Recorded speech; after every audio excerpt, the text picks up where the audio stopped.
Hello everyone, how are you doing? How's your day going? John West, Starseed, Celtics, The Rebel, Tony, John Roberts. Wow, good to see you all here, people. Starseed asking what mood I'm in. I'm in the mood to stream, finally. Finally getting back on YouTube. Tony saying he's in the mood and fireworks setting off real loud and scaring his dwarf hamsters. Oh. Yeah, the dwarf hamsters, like my brother has them. He was showing me photos and they're cute as can be, magnificent creatures. Just kind of like, sorry about the fireworks. Yeah, how am I doing? I'm doing great, yeah. It's been like really productive week. I've been doing a whole lot, mainly working on myself. I'm seeing a lot of people like having issues with getting out of body and all, and I'm like, well, I have it easy, so what can I do to make it easier for you? So I have to I'm working on trying to fuck up my ability on getting out of body. I'm trying to block it. And then when I'm seeing like, oh, okay, like no getting out of body tonight, no visuals or something else, now it's time to play. It's time to build it up again and see what I can do to actually get back where I was. So I'm doing this practice where my schedule is really changing up. For example, I go to sleep at 4 a.m., 5 a.m., depends, but I end up like staying up and doing stuff that would like fuck me over with my visuals to the point where I would be where most people are, and then I have to sort of like build it back to see like, hey, this is how normal people are. This is how normal people are, just doing their own stuff daily, trying to get out and just trying to get to their level where I can build it up again. So I guess that's what I'm doing. Like I can tell you more about it in a few, but yeah, that's I'm doing great. Just being like really productive and getting there little bit by little bit.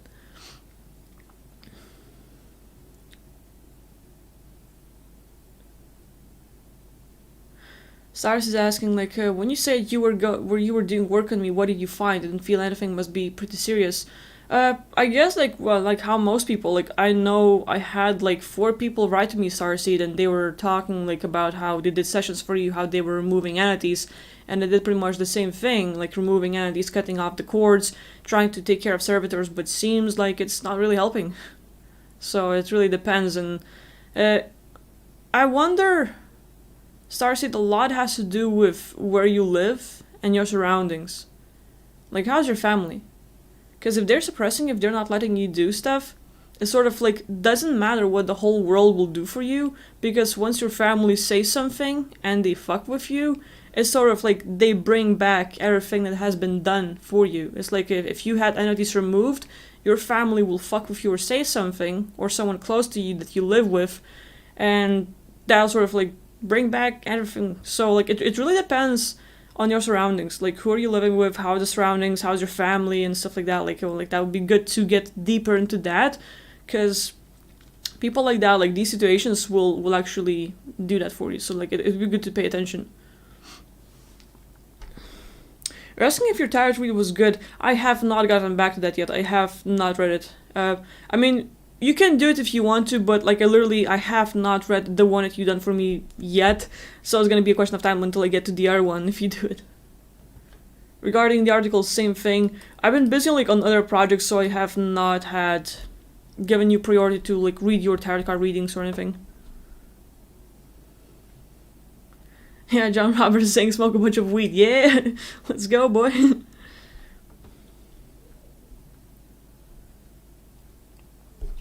Rebel is asking, is there any way to discern real memories from false memories or implanted memories? That's a good one. That's a really good question. So, the way I would say, like, most of us, we might have, or like we actually do have this inner lie detector. Like, you can watch a video, whether you're listening to me, whether you're working with others, and like or like you're just like, let's say you're watching a video from someone involved in the secret space program or someone else, right? So you're listening, and at some point you're gonna be like, yeah, like you have not experienced that thing in this present life on Earth, but you feel like it's true, like sort of like deep within you can sort of relate to it, and that's how you can tell that like deep within it's true. You can sort of like, yeah, I know it's a thing, I know it's working and stuff. So that's where you can tell like, like this is the real deal, and you know deep within, and just like sort of like the logical stuff is don't go into the logic. Go with what you feel first thing. So there be that. False memories or implanted memories will be mainly the ones that will make your reality worse. And then like, okay, if I'm looking at my past life, how do I know that what I'm seeing is real or fake? This is a big thing. But biggest thing for me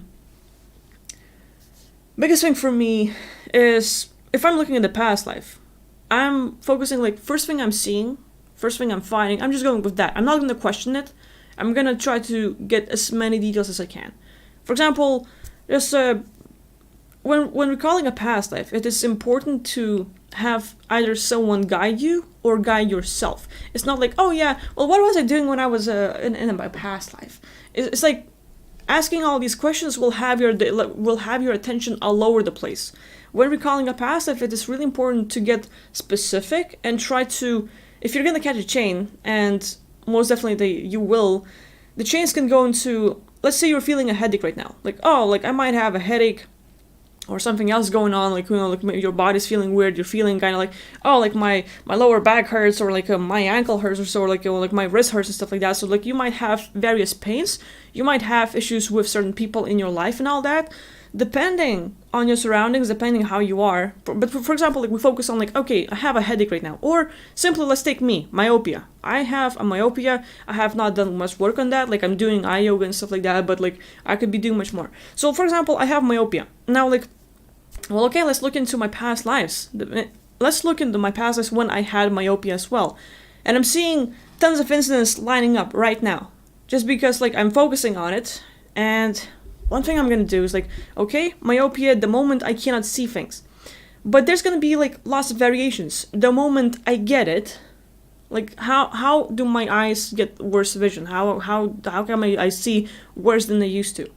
And for example, right now I have myopia. But this is like, I'm not seeing it right now because like my screen is closed. Wherever I look, I can see everything. So it's kind of like, well, I don't feel like I have it. But if I look super far, I'm like, damn, can't see shit, you know, it's kind of blurry and all. So, but let's say myopia is my thing, right? So like I'm gonna focus on my past lives, and I'm literally seeing tons of events where I can't see stuff in my past lives. But then I have to zero in. It's like, okay, well, there's the part where I'm reading book and the letters are blurry, but the book is close, so it's not really myopia. Myopia is like when you can't see far. So I have to like find all the moments of my past lives where literally I'm looking at some distance and I can't see something further down the road. Any signs, or maybe it's getting like really bad in myopia where I can't see like further than my arm and stuff. Like, so like it really depends, right?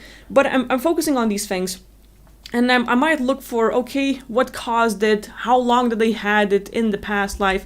Like, what's the incident, or like, what's the duration of how long have I had myopia and stuff like that? So when I'm focusing on these things, whatever comes first, whatever I'm seeing, I'm just gonna go with that. I'm not gonna question it. I'm not gonna go like, oh, is this real? Is what I'm seeing is the real deal? Is what I'm seeing is actually happening? Is what I'm seeing is actually my past life? All of these questions and trying to make it logical will ruin it for you. All of these like, oh, well, how do I prove it's real and stuff like that? Fuck that shit. Fuck it. Like, if the more logical you're trying to get, then you're gonna block yourself and you're not gonna get anything. So literally have to, I'm just gonna imagine my past life where I have a myopia. And when you give yourself that, I'm gonna imagine, then all of a sudden, like, oh, it doesn't matter if it's real or not because it's all imaginary. But the thing is, if you allow yourself to imagine, you're gonna recall the real deal still. So there's a part like, give yourself freedom. Whatever you're seeing, don't question it that much, right? And so once you're there, whatever you're seeing in the event, whether it is some like maybe you're having some military people coming after you and trying to kill you, maybe you're seeing some other stuff. Once you're there, try to focus on the details and literally try recalling that incident or like your past lives from the beginning until the end. You don't have to live every single second of it, but the part that's happening. Maybe when did you get myopia? How long did it last? And how did it end it? Did you die with it? Or did you actually like do something about it? Did you have some bionic implants and shit like that and all of a sudden you were able to see? Did you have some surgeries done?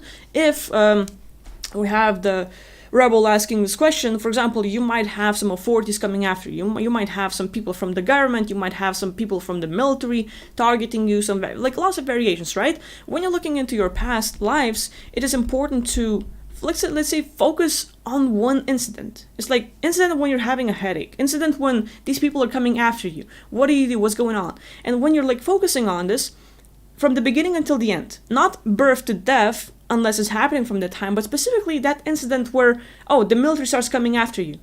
When did it start? When did the military or when did certain group starts coming after you the very first time? And how long does it last? When does it end? What happens in between from the beginning until the end? You're looking at these details from a specific incident, from when you get myopia, from when people coming after are coming after you, from when you get certain pain or headache or anything else. And once you sort of go through all these details, you're gonna see a lot. And once you're going through this incident and you're seeing everything, you're gonna feel certain emotions. And if it's real, you're really gonna go damn, this is gonna be a release for you, because now you're becoming aware and you're releasing the energy, you're releasing the emotions, simply by focusing on it. Simply by focusing on the time you got a headache and how it all started. You might have been walking on the street and, someone from the top of the building was doing, parkour or something, and they're jumping from one building and this little rock falls down and boom, hits your head ow, super freaking hurts. And it lasts for days, you have a little bump there. But you go through this incident where, a rock fell on your head and you literally had this pain, and then a few weeks later, oh, it's all good now. So it lasts a few weeks. How did you feel throughout this whole, time and stuff like that? But now, you find all the details, you release the emotions from it, as you look into it, as you talk it out, or as you just take notes and stuff, and it goes away. And clear. And that's the real deal. When it is fake, it doesn't matter how many times you go through it, you're noticing there's no release, there's no cog, there's no feeling states in there. It's kind of fakey-ish. So now you can I'm doing this work, I'm seeing stuff, but I'm not getting anything out of it. I'm not getting any, reads, I'm not getting anything no emotions, stuff like that. So now you can sort of look into why not? And basically everything that's programmed, everything that is implant or false memories, it is trying to create this false image, and usually it is programming on making you feel bad or trying to have you fail or having to get you to some incidents where from those past lives you will form certain beliefs. You will form certain beliefs, make some decisions that will fuck up your present lifetime, where you're not gonna be so nice around people, you might have social anxieties, you might have a hard time talking to others, you might have physical body pains and stuff like that.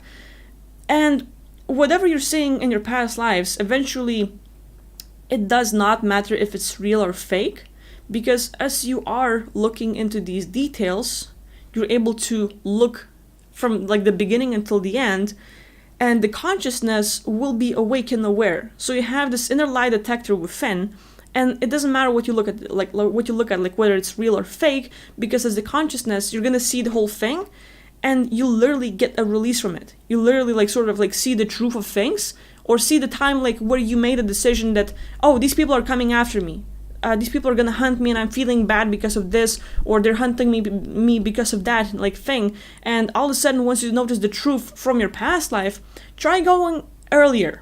Try going okay, so this is the lifetime for about 5,000 years ago, but let's see if there's something even earlier, maybe 10,000, maybe 15,000, maybe 100,000, maybe 5 billion years, maybe decillion years back. And you literally are trying to go and find the origins, the very, very first time you got a headache in your whole existence. The very first time you were attacked or some group was coming after you. And once you find the origins, the very first time something from what you're going through right now in life happens, you're able to see the truth of it, release it, and all of a sudden, boom.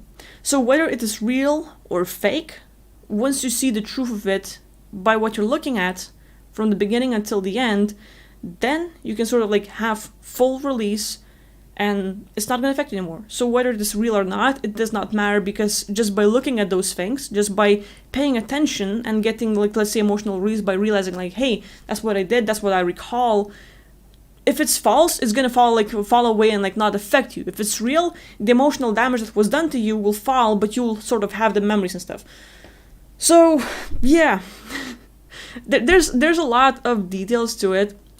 I've actually been thinking about I don't know, like putting a course or like working on giving the steps or helping people to recall their past lives. And it's a lot because most people are like, hey, who was in my past life? And they want to remember like just their body or stuff, like what did they do? But the thing is, a lot of past lives will include some of the nastier stuff. The moments you die, the moments you get hurt, the moment something happens. And eventually, if you're looking at your birthdays, like you're like, let's see what did I do on my birthday in my past life. And one of those birthdays you'll end up being killed. One of those birthdays you'll end up having a fight with some relatives. One of those birthdays you'll end up having done something else.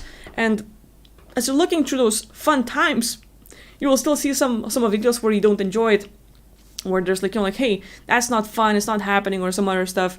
So there's gonna be a lot to it. So like the best part is to see the truth of it, see like how long did it lasted, like the beginning until the end, how did you do decisions made and stuff like that. And if you see like, you see the whole incident, but you're not getting in the release, you have to go a bit earlier. Like see if the incident actually started a bit earlier than you thought. Maybe this group was targeting you before you even knew it. And, you find the truth like, hey, yeah, they were targeting me and stuff like that. And all of a sudden, you can see like, well, were they targeting me in my previous, like, past life? Like, even before that. And you can literally go through all these chains of past lives until you find the very beginning. So, there's a lot to it. There's a whole lot to it. But yeah. So, hopefully what I say makes sense. So, let's go with a little bit of music for the mood, because why not, and some water. This time I have water instead of tea. Okay, so TD Edition is asking how to connect to real spirit guides. Well, the thing about like real spirit guides, I would like focus on the qualities for them. It's not like necessarily who they are, how they look like, what's their names and stuff like that, but more like if it was a spirit guide for you, their qualities. How would you qualify them? Is it like a being that's interested in your well-being and whatever you do and like have interest in like, like it's gonna go with it and interested in helping you out, giving information, making sure like it's always giving stuff that it knows. And then again, we hear stuff from spirit guides and most people assume that it's true. Like, yeah, what they say is the real deal. But we're not looking at like our spirit guides, just like us, have their own experience, they went through stuff, and they have their own knowledge. Doesn't mean they know absolutely everything. They have their own point of view, and they share that stuff. And next thing you know, whatever the experience was one thing, but it didn't see the other side of the coin, they didn't see the other kind of story, and what they share, like, it's not always the truth, it's not always the big deal, but it's just like having their own experience adding into you. But anyway, connecting to the real spirit guides, I would simply write the list of qualifications. For example, the character traits, what it has to do, and fit like, and what it cannot be. It cannot be interested in using me and deceiving me and trying to lie to me and trying to get something out of me, like getting information or other stuff. It's like, look at the things you do not want to get from the spirit guide, and then look at things that you do want to have, like someone to talk to, someone to get information from, and stuff like that. So when you're focusing on all these things and having qualifications of things they have to fit in, or let's say the positives and the negatives, you list everything out. It's like literally programming, and literally that spirit guide has to fit your standards, has to fit your qualifications to be there for you. And if it's a fake spirit guide, then it does not fit in the qualification of like, oh shit, I was gonna deceive him, but I do not fit in the qualification list, so fuck, I can't go there, can't talk to this being and stuff. So like, I would say, if you want to find the real beings, simply create your qualification list of like character traits. How would you want your spirit guide to be like? And go into, like, let's say, benevolent, loving, caring, really wanting to help me out, interested in my well-being, interested in what I'm doing and stuff like that. And, like, basically, they're there to give information, but they're not there to control your life or like to tell you what to do. It's more like just like to like give you an option or idea and stuff like that. Really depends on what you want and stuff, because some people need spirit guides to literally guide them through life like their mothers. Like how mommy holds your hand and like teach you how to eat and how to poop and all the stuff. Some people are like want the hardcore stuff, others are like, yeah, I just want some tips, I just want some knowledge, but sort of some sort of legit knowledge and all. And if it comes to that, if you want to get information, we have to keep in mind that the beings we're getting information from have their own life and have their own experience. And they might not know it all, but from what they've seen, they can share this stuff. And you can simply, whatever you hear from that spirit guide or that being, you simply take it as a point of view, as an experience. Like whatever I'm telling you, it's my own point of view, it is my own experience, and it's my subjective opinion. It doesn't mean that I'm right or I know it all and what I'm saying is all truth. No, this is what I've seen, what I experienced, what I've done, and now I have it, so here you go. You can digest it, whatever you don't like, nah, I don't like it, no, I don't agree with that, nah, fuck that stuff. But you might say, hey, yeah, she might actually have some stuff on that, so might go with that. And literally, same way you're going with spirit guides, whatever they're saying doesn't mean that they know it all. But they have their own experience, they share it with you, you're like, yeah, that's a cool tip, but I'm not gonna listen to you because I have my own opinion and I value yours and I value your advice, but I'm not gonna go with it, and you still might be right, So I would say it really depends what you want from a spirit guide, and depending on your own needs and wants, write a qualification list. Because once you have rules, how we create our own energy shields to protect ourselves from other stuff. Like, for example, we're going out of body, so some people, before getting out of body, they create their own energy shield. And in that energy shield, it's more like, okay, no entities can come, no reptilians, no grays, no da-da-da-da-da, and you basically list out beings that cannot get close to you. You get out of body, your shield will literally be sort of limiting other beings to coming at you unless they fit your standards, unless they're human, unless they're another person that got out of body, unless they're living and stuff like that. So the same way you create your energy shield is the same way you might have other spirit guides connecting to you if they fit your standards and needs. So I would say it's not about real or fake or anything, it's more like, do they fit your standards? And that would be the bigger deal. And then again, you would have to describe what is a fake spirit guide, their qualities. Fake spirit guide will try to be nice and be really loving and caring, but they're gonna try to deceive me. They're gonna try to, eventually they're gonna try to give me, misinformation and, try to mess with me and all this stuff. So, same way you are creating energy shields, you are creating your own qualification list or like programming standards and stuff like that, and they have to fit it. So there's that.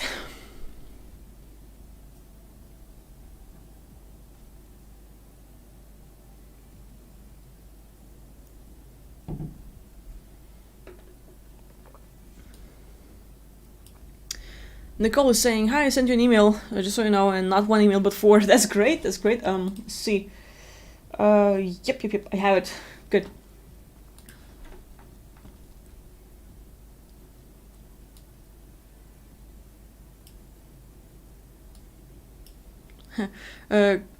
Creed Bratton is asking, are there any crab folk out there? Oh, definitely. There's tons. I was doing a session today. How do I say it? My work really depends on what I'm gonna address, and sometimes seems like, oh yeah, a person just has a headache, so let's work on that, and yeah, it's gonna be easy. You start going in, you're 40 minutes, an hour, and you're like, shit, I'm getting a headache, shit, and there's this happening and stuff like that. So literally, I was doing a session today, and the person had simple simple issues, for example, lower back pain when getting up, or not remembering dreams, not having lack of memory, just not going on and stuff like that, and what else, headaches would be migraines and neck pains and closed meridians and chakras and other stuff. So I'm just gonna just scan the body like usual, and really every time it's different. It's not every person is the same deal, so I'm just gonna find some entities, release that, it's gonna be the same way as usual. No.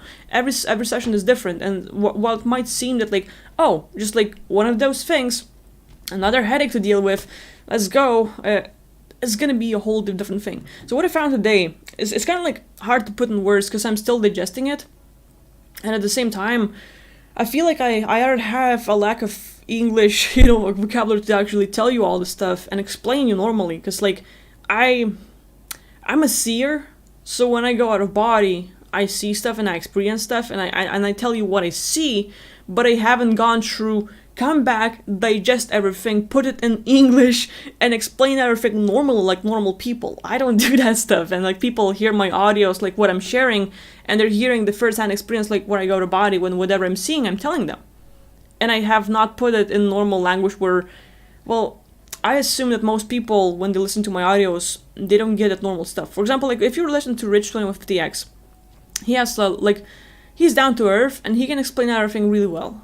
Like whatever I'm seeing, he can hear what I'm saying, digest it, and put it in normal words and explain it in a way that everyone's gonna understand. I'm not at that level yet. Like I'm seeing it and I'm like, yeah, that's what I'm seeing, blah blah blah blah. And people are like, what the fuck, So it sounds like weird and like really out there. And a lot of times, well, not a lot of times, like there are a few people I have been working with, and whatever I was saying that I'm seeing, experiencing out there, and like I'm looking into their stuff, it was like out of their belief system territory, which means that like it's just too out there. Like yeah, it sounds like a science fiction activity to me, so like fuck you. And I'm like, okay, just like an hour of work goes for nothing, yay. So that happens. But coming back to the point, I'm working on this person, looking into like, well, why does she have this spine thing? Why does her like lower back hurts? Why does she has a headache and stuff like that? I'm looking and like I find this creature. It's this like hybrid, like arachnid and human hybrid. But at the same time, this whole race is like literally spider beings, sentient, intelligent as can be. But literally like a spider race, right? So they have their own planet. Their own planet is full of materials that like most people would be interested in, like like gold and other resources and like water and other stuff. So like they can just come and start harvesting that stuff. Well, people want to come on that planet and harvest, but spiders that are living there are like, no, that's our planet, like, so shut the fuck up and get away. Like it's like having your own backyard where you're growing veggies and you're like, yay, this is my stuff. And here comes a person like trying like to get all of your tomatoes and stuff, and you're like, hey, what the fuck, I've been working all year long trying to grow my own food, and you come here and steal shit? And they kill your dog and they kill your family because they just want to take your stuff and they don't care.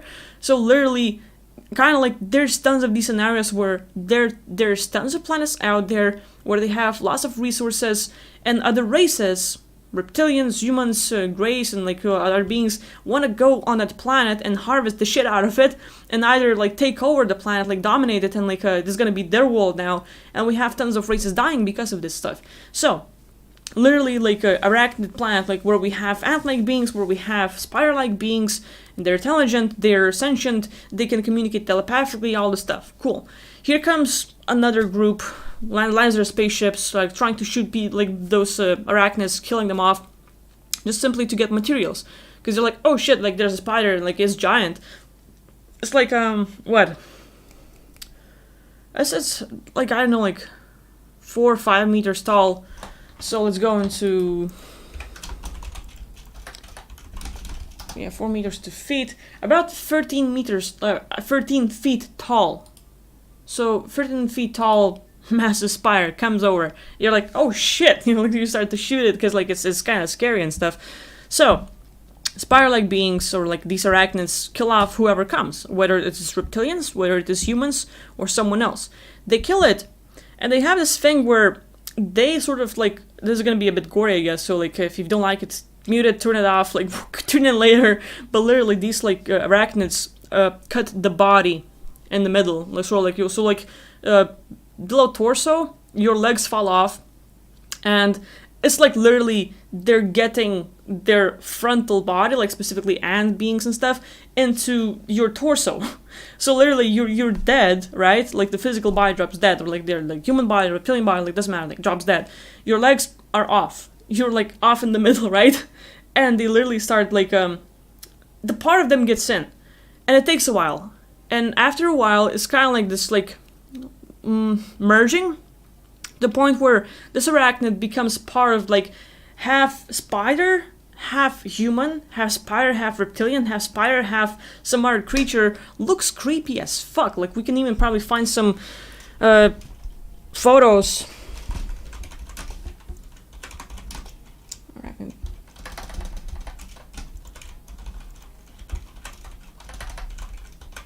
I'll see if we can get anything out of it. It's creepy shit, man.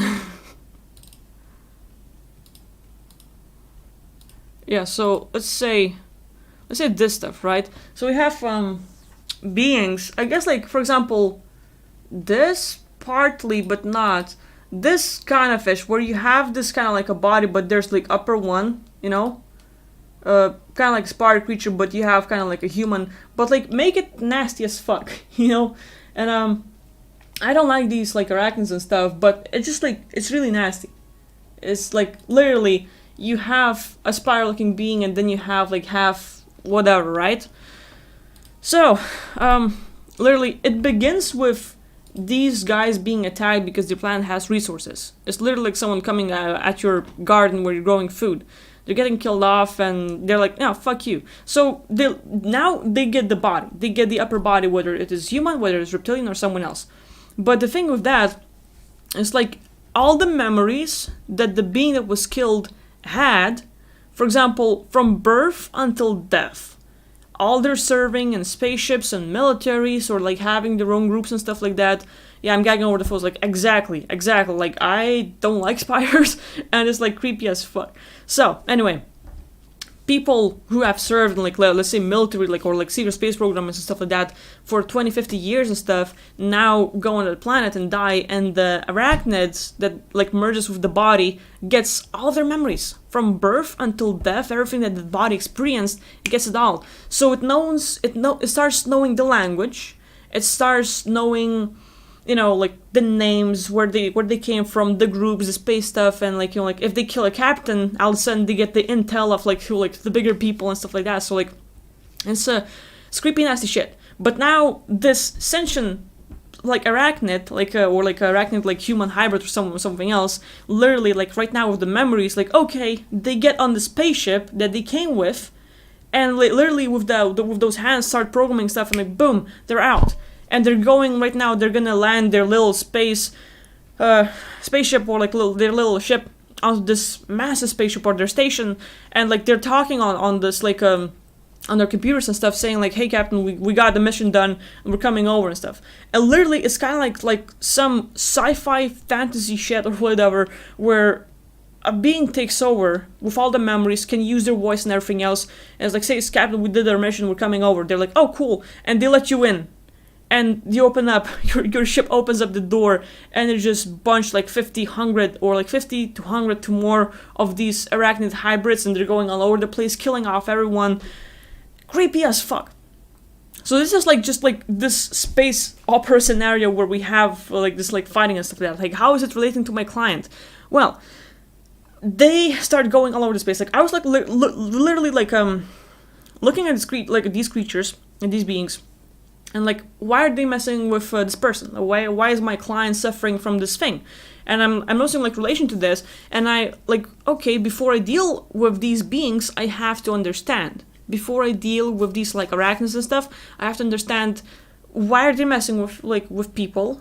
Why are they here? What's their origins? I'm not gonna like, oh, you're bad because you're killing people. I'm gonna like why? Why are you doing this? I'm like interested in like understanding the story, like understanding the lore and stuff like that. So like just going into the origins of what happens. And I see basically see their birth and like how they live on the planet, and they literally are okay alone.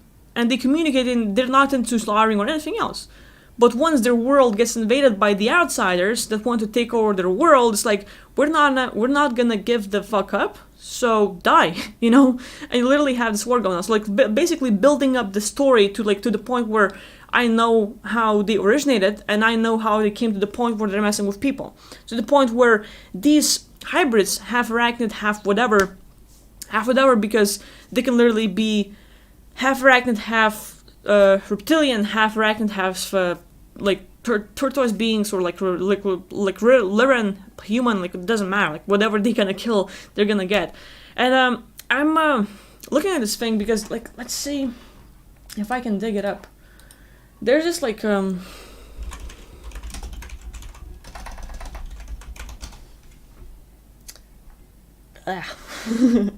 yeah.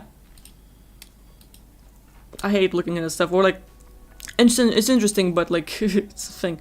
Let's turn off the audio for now. I sound like less music, and there's this thing. So let's see, can we hear it? Fungi and slime molds race to decompose dead matter on the forest floor. Many spread by releasing spores, up to 30,000 a second.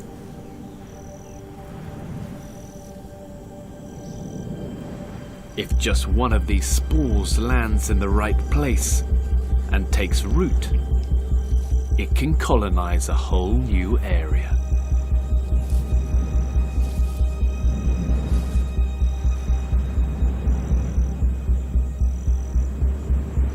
But not all fungi feed on the dead.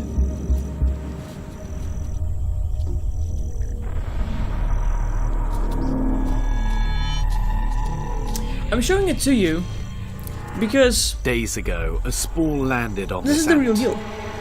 This is like she's acting strange. what's going on here on Earth. What we see with animals and the animal A kingdom. network of roots has infiltrated her Just imagine muscles. it going a few billion years forward and more advanced. Her body has been taken over by cordyceps, a parasitic fungus.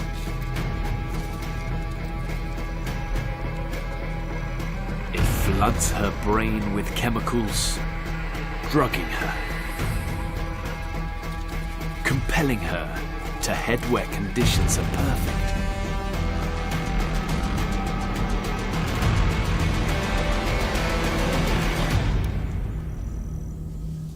Just the right amount of light, just the right amount of humidity for the parasite growing inside.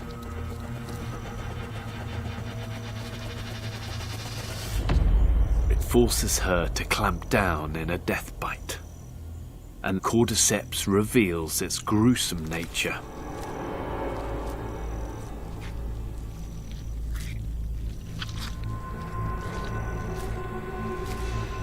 So literally the way this fungus is taking over a living being is the same way the spiders can sort of like just cut through another body and merge and just After take 3 over. weeks of growth,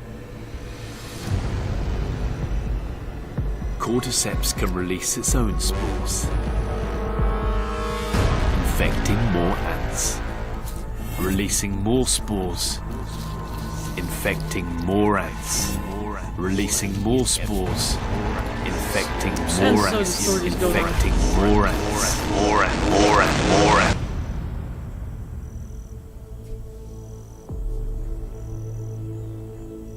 Cordyceps can wipe out entire ant colonies.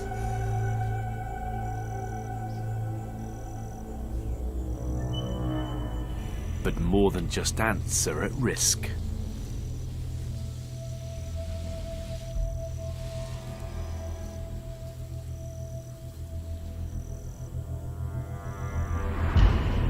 There are over 600 species of cordyceps spread across the world.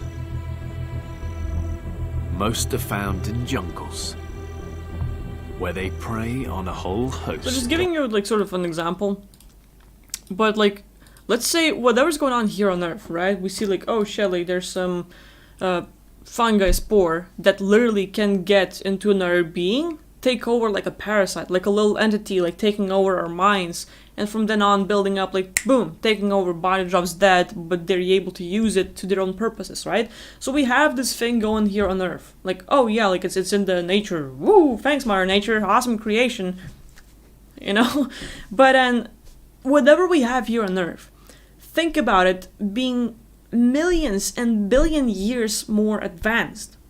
It's not new. The consciousness isn't actually coming up with something new. It's just getting more creepy as it goes, which is like sad. And so we have these creatures. So we have these like half arachnids, half humans or whatever, like sort of like, let's say humanoid arachnids and stuff, and they come over and like mess with people, right? And from being the ones that were abused into let's fight back and like taking over, and literally get all the memories, literally get everything that the person has been through, and whoever they kill off, they get everything. Not their consciousness or like into their past lives, but whatever the body had, boom, they get it. So it's creepy as fuck, right? But then it builds up to the point where these beings go all over the space, doing their own things, and eventually I'm looking into, okay, so why is my client is getting messed with by these beings? Client's son, just like a newborn baby, was going through night terrors and stuff like that. I'm looking like, okay, any connections? And apparently the baby boy, as like going through night terrors. I'm looking into past lives. He was with Lyrans, he was with Zutrax, he was going through other stuff, and with that, he literally, like in his past lives, worked as the one to stop these hybrids. To like, hey, you're going over the top, like it's okay to have your own place, but let's not fight anymore. And he was basically trying to stop these beings to make sure like they have their own place, but they're not going destroying others, right? So he's trying to like have this peace going, and he gets targeted by a few sides. One, the arachnids is like, fuck you, and the other side, like the other beings, like whether it is humans or someone else, like, fuck you too, because we want them, like, the resources in the planet, so we have this massive war. One person gets in between saying stop, like no one listens, everyone like fucks with him, right? So he's like into the resistance, into fighting this thing and stopping the stuff, right?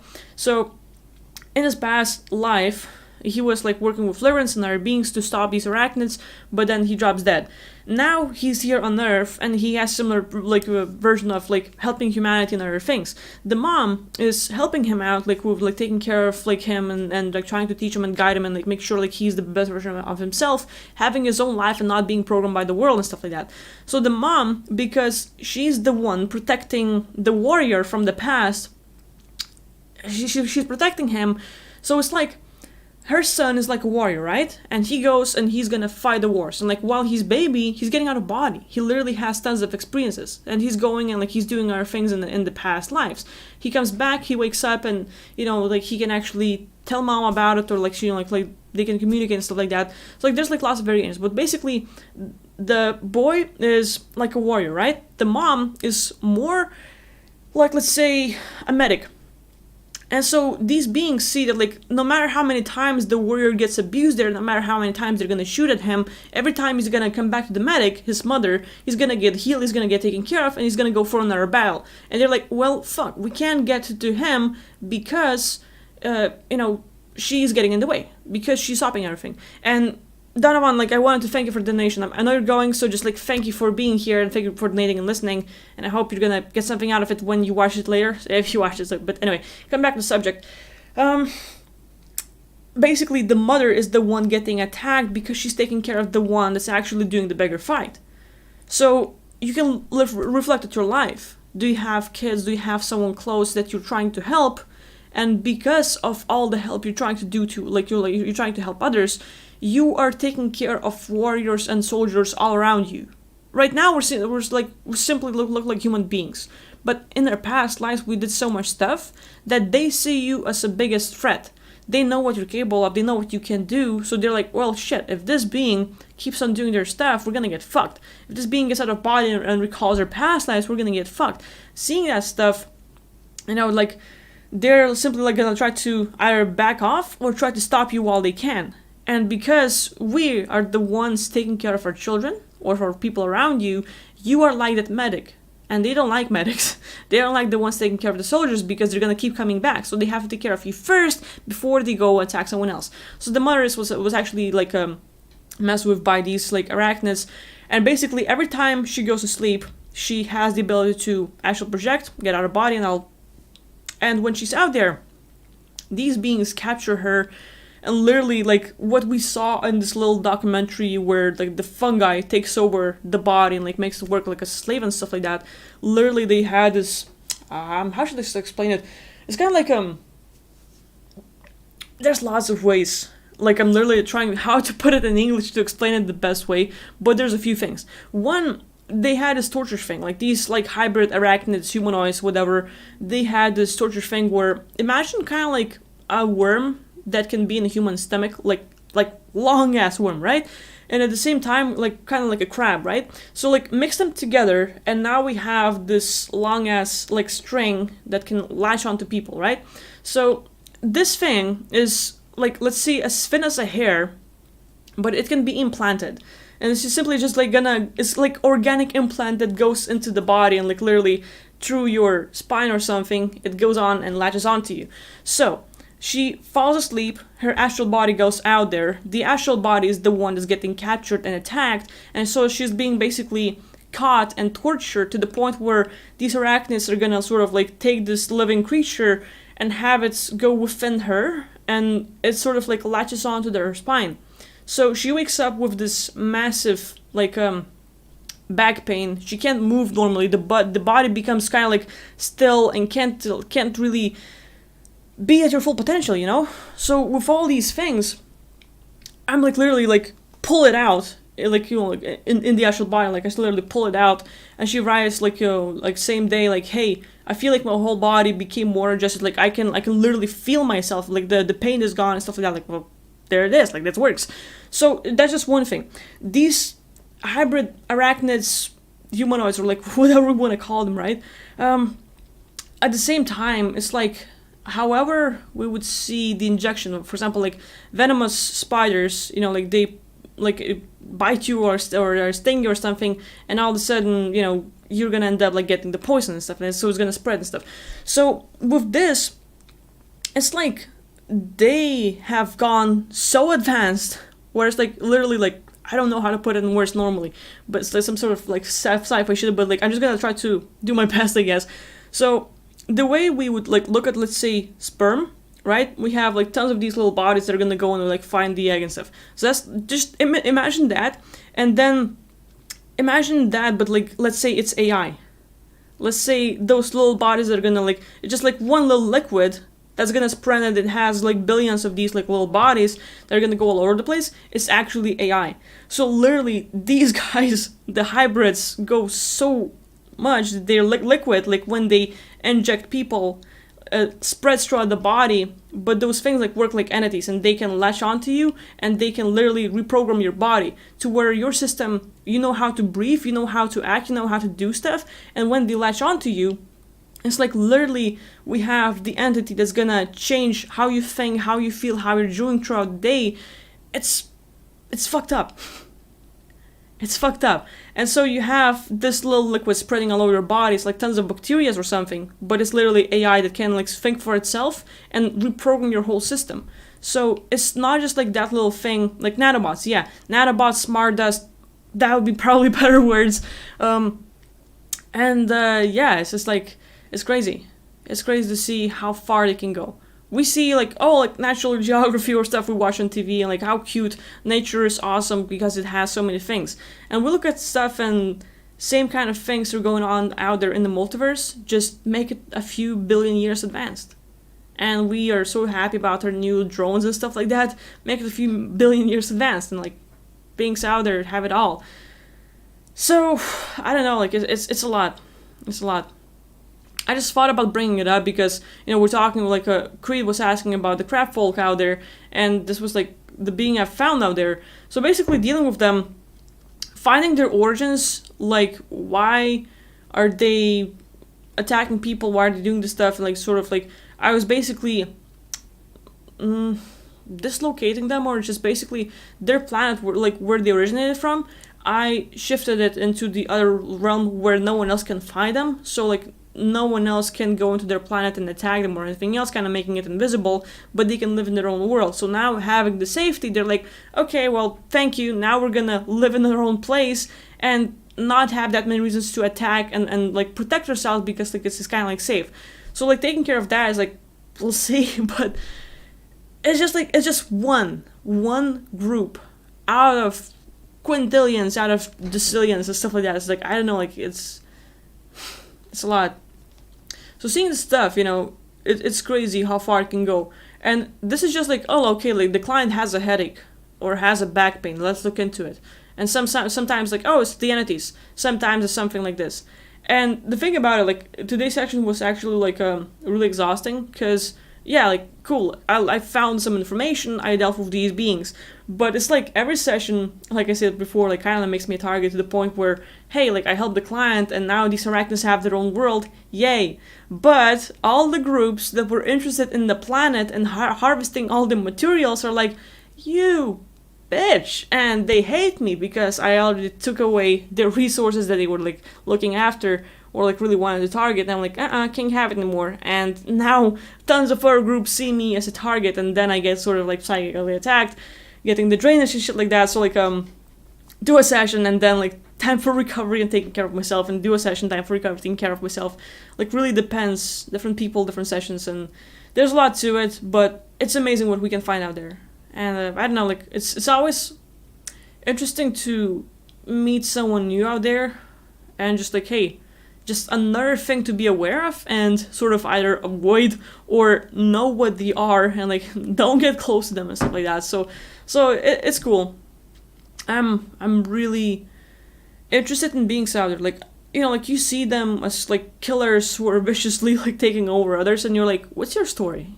Why are you doing this? And then you see all these things that happen to them, and you're like, okay, I get it now. And like then you're trying to do like find like different solutions for like all the parties, like your client or like person you're working for, and you're trying to help them out. The person that's actually doing this, like that's causing this thing, like you're like, okay, like let's satisfy your needs to make sure you don't attack others for that. So there's a lot to it, but like I think it's amazing. I think it's amazing how far it can go, and just more awareness of like all the possibilities out there is cool. So yeah, that's my stuff.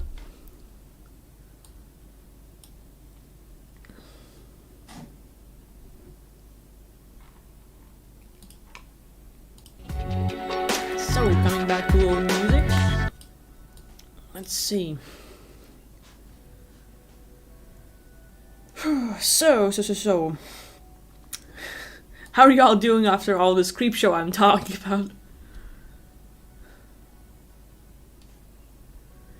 about? Creed is asking, why did Wes Penry leave YouTube? I guess it'll be because of this censorship. Like the video I made like about like with David Icke and some other like stuff. Like I'm not sure how many of you saw the video where I had David Icke's audio with Joe Dispenza and a few others. And yeah, YouTube just like deleted it. I'm like, okay, cool. So like I think like that might have been happening to Wes Penry. Like I haven't watched his videos that much. I haven't followed him to tell you the story, but I believe like a lot has to do with censorship, or you know, like not getting the views, or like the videos getting deleted, or like people unsubscribing and stuff like that. That might be like it. And at the same time, they're like YouTube had like lots of changes in their analytics and how they do stuff. So you know, not getting enough viewers like he used to, maybe, I don't know. Like, I think, like, people that actually follow Wes Penry could tell you more, because I was just like, yeah, I heard of him, I sort of knew a few things, but minimum. Celtics is saying, a pendulum can discern the truth. Yeah, like, you can have tons of tools. Some people use emirs, some people use pendulums, some people use muscle testing and stuff like that. So you can actually, like, a muscle test or something else, if you want some tools like that. So it's always helpful.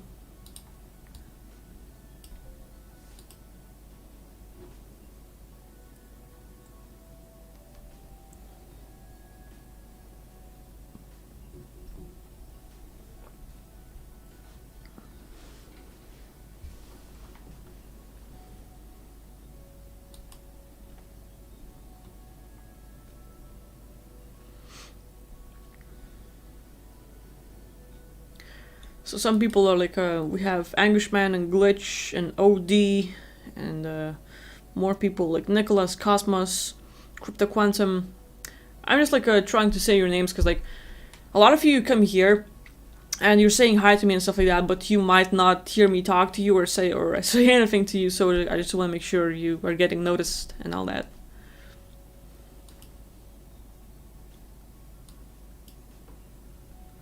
What do you think about Matt Callie? No idea what that is.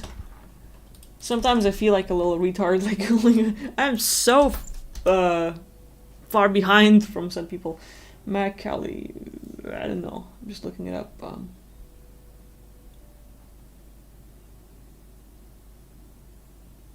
kindness and most loving of all Hindu goddesses. She is regarded by her devotees. Okay, Kali Ma Kali. I guess it's just like one of those beings. People might ask me like, what do you think about certain like deities and all that. For me, there's so many beings out there in the multiverse who put labels and then act as some beings out there. There are original ones as well. They are good, but at the same time, they're the ones that are gonna be fakes. It really depends. Really depends.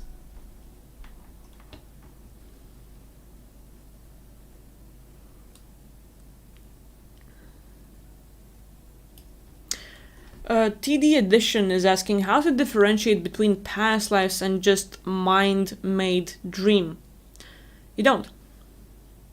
The thing is, we're like trying to differentiate between imagination, between dreams, between ubis, between past lives and stuff, and everything's real. Everything is absolutely real. Imagination stuff.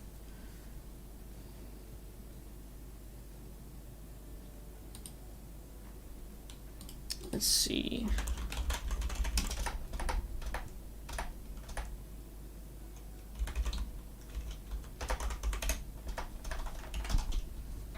Can we find it?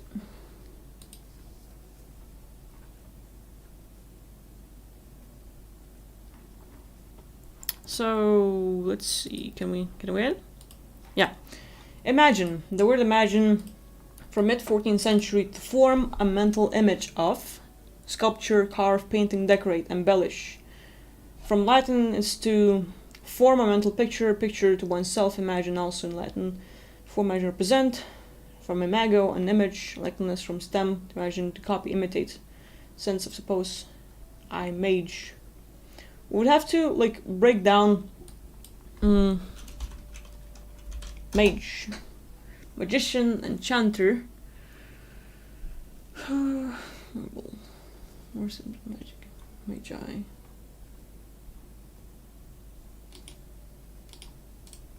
Wait, shit.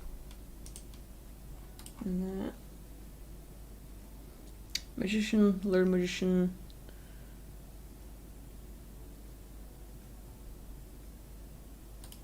Magic. Art of influencing or pretending events and producing marvels. So hidden natural forces. Art of, especially the art of controlling the actions of spiritual and superhuman beings. Magical force, things magic.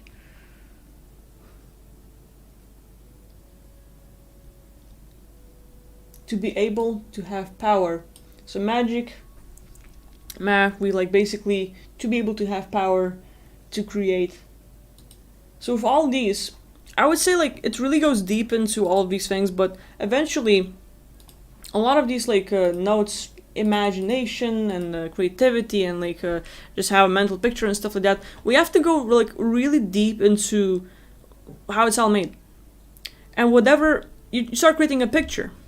You close your eyes or you have eyes open and you sort of like, okay, imagine an apple in your hand and you start seeing it. You're creating it. It's not just like, oh, it's a fake thing because it's imagination. You break down the word and you're like, to create. To manifest. And you look at how it's all made and like basically going through the details.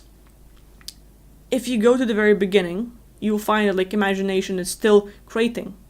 I feel like if you break down I Mage, it has this sort of thing. Learn person.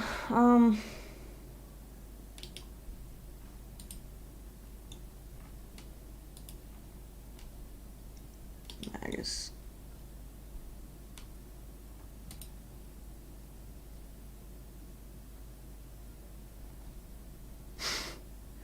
And good luck finding a good dictionary. It's like a lot of these dictionaries are sort of like rewritten in a way where they're explaining shit, but it's like using another word, another word, another word, and like you're not getting it, so they're not going to deals.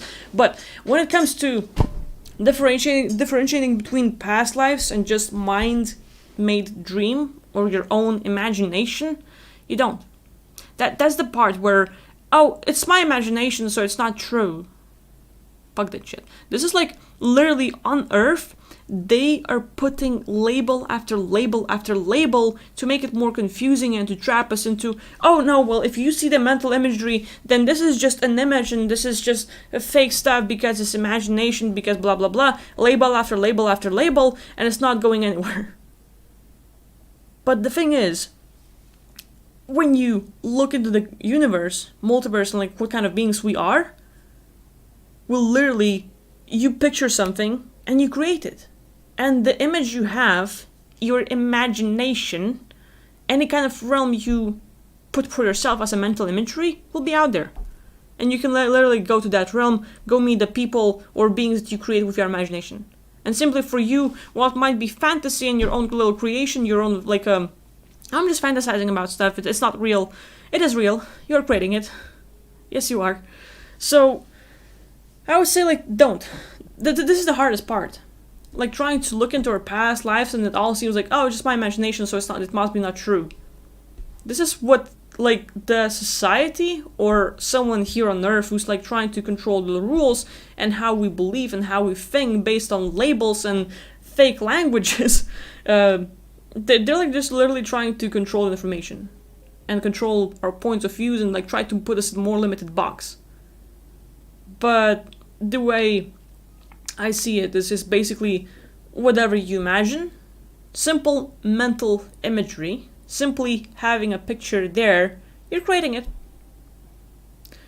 And if I would tell you like, okay, just stop everything for a minute and focus, like relax and focus on like this little image of, you know, like there's mountains, it's a blue sky with fluffy white clouds.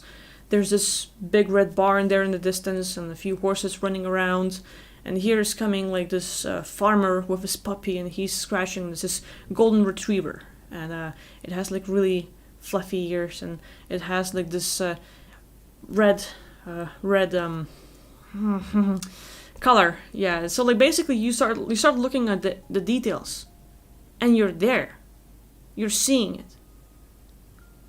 And depending on how much you start focusing on my descriptions of those little details I'm telling you about, and trying to go deeper into, okay, well, yeah, there's that barn, and oh, yeah, and I see the forest, oh, and there's the river, and I hear the birds chirping, and like, oh, wow, and one little thing after another, you start building out the world. Depending on how much attention and focus you have there, eventually you're gonna stop feeling your physical body because your consciousness will be out there. It's not just imagination. You literally are creating a world out there just because I'm telling you some commands. Just because I'm telling you, like, relax, sit down, and think about the kitchen. Go into your kitchen, you know, take a cupboard, find a lemon, take a knife, start cutting things, start cutting lemons. Just like 1 slice of lemon, 2 slices of lemon. Taste the lemon, lick it. It's sour, wow. And you can feel the taste. It's not just like your imagination. You're literally there creating stuff, doing this. So I would say, again, I'm repeating myself, but like it's just a label. This is the hardest part for people to understand because like looking into your past lives, it's like a lot of people want to remember their past lives, but they start questioning themselves like, oh yeah, but like I'm seeing this like lab and it was a space rock, but now I'm looking like deep within, it's actually hollow and it has lab within and stuff like that, and you're going to details, but nah, it can't be true, right? It's just my imagination, right? And they're adapting themselves, and it's all fucked up because it's there, it's really there. So yeah. Don't try to put labels, because eventually your beliefs form your reality, and with labels you're gonna put this cage on yourself where, oh well, it has to be exactly like this, and you're not gonna give yourself the ability to get out of body because it does not fit your standards, because your out of body experiences are a little bit different, and you don't know that yet.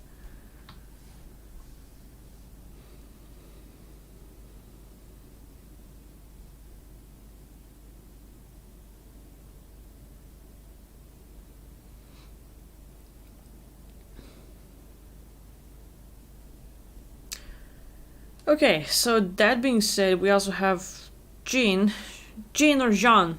I don't know how to say her name, mate. it would be good to hear it say it out loud so that I could like say it normally. But like, thank you for the donation. I really appreciate it. Yeah. Coming back to more questions and answers and stuff like that. There's a person. Crypto Quantum is asking, Hakvera, do you know anything about tunnel wars? Good question. But I don't know if you mean, like, let's say here on Earth or out there in the multiverse, or what specifically. For tunnel wars, the first thing like that comes up to me is what I've seen in my Ubis and like when working with people. Let's say you get out of body, or you're actually projecting, or you are in a dream where you're in this tunnel, and the tunnel just keeps on going and going and going, and you're just like, you're constantly flying, but you cannot get out, and it's like it's never ending. So this tunnel is actually not going like this, but it's actually like a tube, and it's forming like a beehive where there's like one thing after another, like a whole cocoon, and it's just like forming these things, and as these tunnels goes, the consciousness or the being within the tunnel is going, and their energy is being drained out. Like their parts of it being sort of split, and it's made by Enlil, and it just keeps on going with those details. But if you're like right now, like I saw your thing, you're saying here on Earth. I probably just heard a little bit about it. I have not looked into that stuff that much, but I heard that, like, let's say underground bases or DOMs, I think, or dumps, I guess. There's a lot of these underground bases and stuff like that, and there's literally, like, I guess, like, Tunnel Wars reminds me of, like, I think, like, Procyons or, like, other beings where Elite and Deep State and other beings, like, have here, they're, like, underground bases and stuff like that, and we have other, like, Procyons and stuff coming in and fighting. Like, I heard stories. I have not looked into it. So I can't really answer or tell you much about it.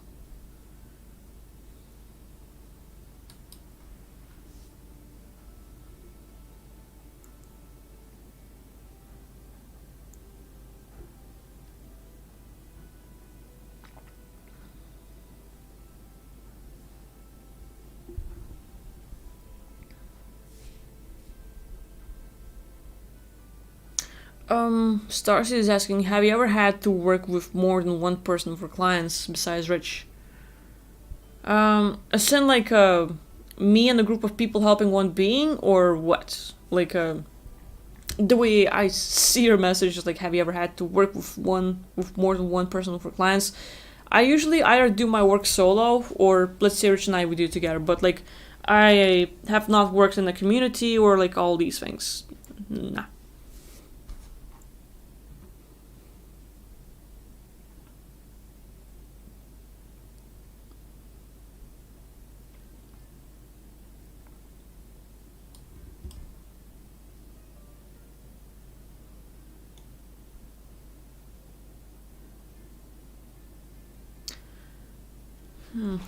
Let's see.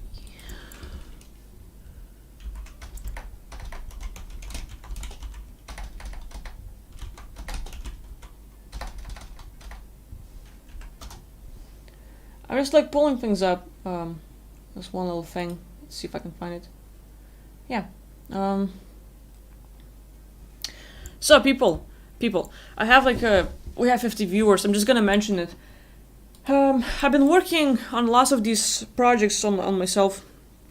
Basically, I read your comments, I read what you're talking about, and I understand that, like, let's say, when I'm getting out of body, it's my daily experience. I get out every night, I'm experiencing things out there all the time, and I'm like, yeah, what's not to get, like, but I did my work in the past to the point where I wasn't having Ubis, and then I build up to daily Ubis.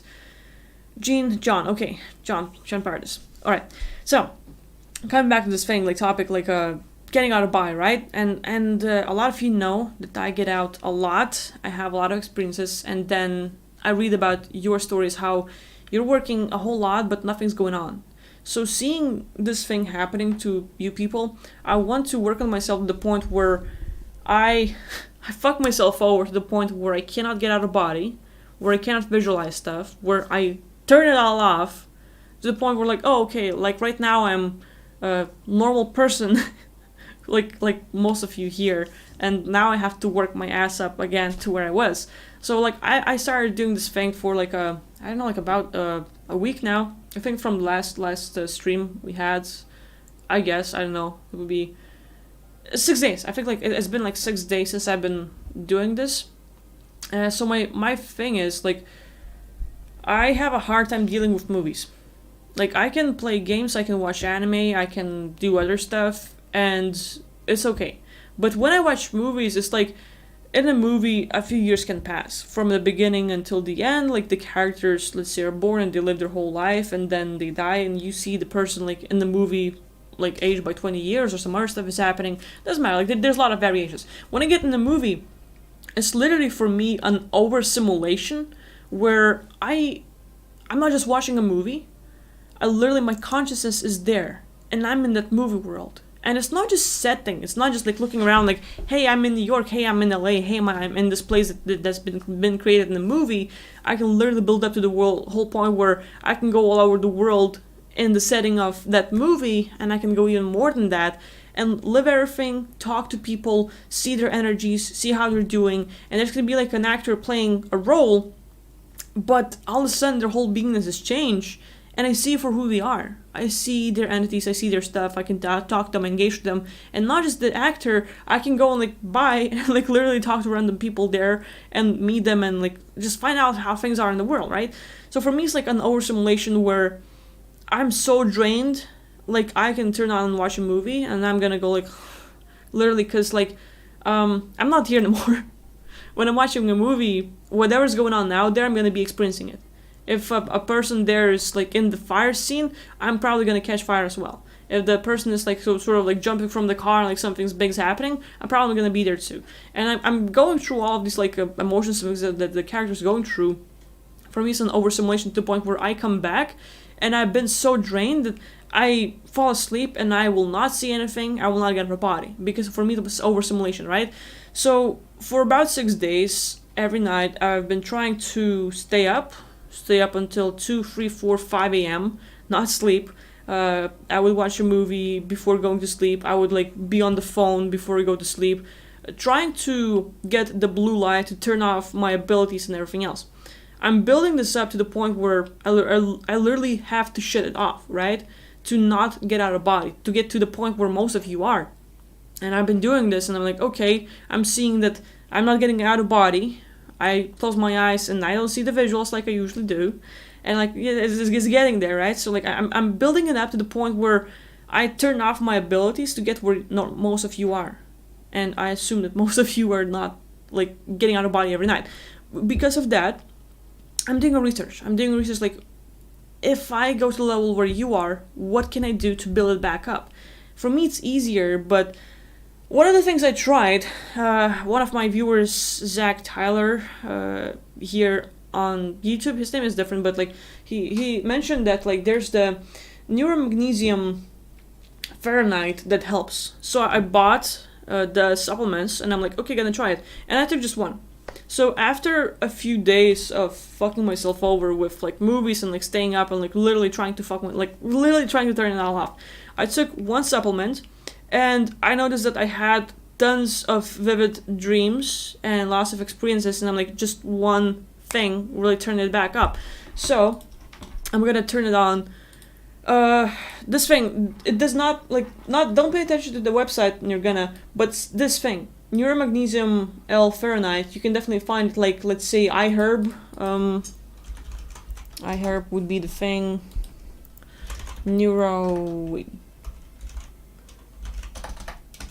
Oh, this is on the first page. Guess this thing? So it really depends. You can try getting it. And depends. But what I'm saying is that I noticed that like after taking just one supplement, just one little pill, I had more vivid dreams and more experiences. So if you're working on yourself and trying to get out of body and stuff, try taking these supplements. I took one and I noticed like a bigger change where I had lots of vivid dreams and the longer experiences where I'm trying to turn it all off, but I as well like, okay, I see that it is off, so I'm gonna do something about it. And I took one little supplement and noticed it helped. At the same time, I think a lot of how to say it, it's important to build it up. a lot of us hear like, oh, getting out of body, and it's like we're expecting to get the six-pack right away. Magnesium, Fahrenheit, yeah, there we go. Magnesium, Fahrenheit, and at the same time, other stuff, yeah. So, getting out of the body is like wanting to get a six-pack right away. And that's one of the problems, like people are trying to get out of body, but it's like getting massive results like that. It doesn't happen overnight. You're gonna be lucky if you get it. You're gonna be lucky if you get there. And I think, you have to build up. You have to start with like keeping a dream journal, writing down your dreams, doing like little exercises. But it's not like you try one thing and it doesn't work once and you're like, fuck it. You literally have to work it. You have to try the technique once, twice, 3 times a day, every day, for a week, for a month, and work it. And I'm noticing like I really have to turn it off, my ability to see where most of you are. And still I'm able to like, okay, I see what's going on, and I'm able to turn it back on. For me, the biggest thing is probably like working on my case.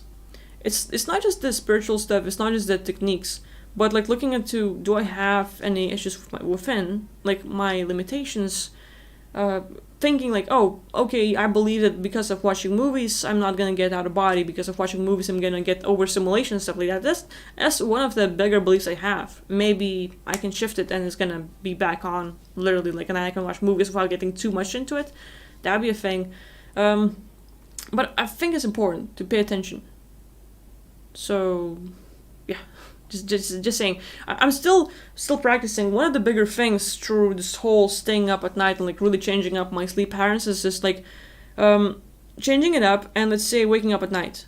Waking up at 4 a.m., 3 a.m., just gonna wake up, stay up a little bit, like drink some water and stuff like that. Even like literally drinking water before going to bed to make sure you have full bladder to get up at night, because you can't stay in longer. It's like, okay, I have to get up, I have to do something about it, and you go like pee and stuff, and you like sort of like do just like waking up and then go back to bed. It's not fun. It's not like, yeah, you're gonna be up for a while. You're like exhausted, like fuck, But doing this, I know it's like for me like.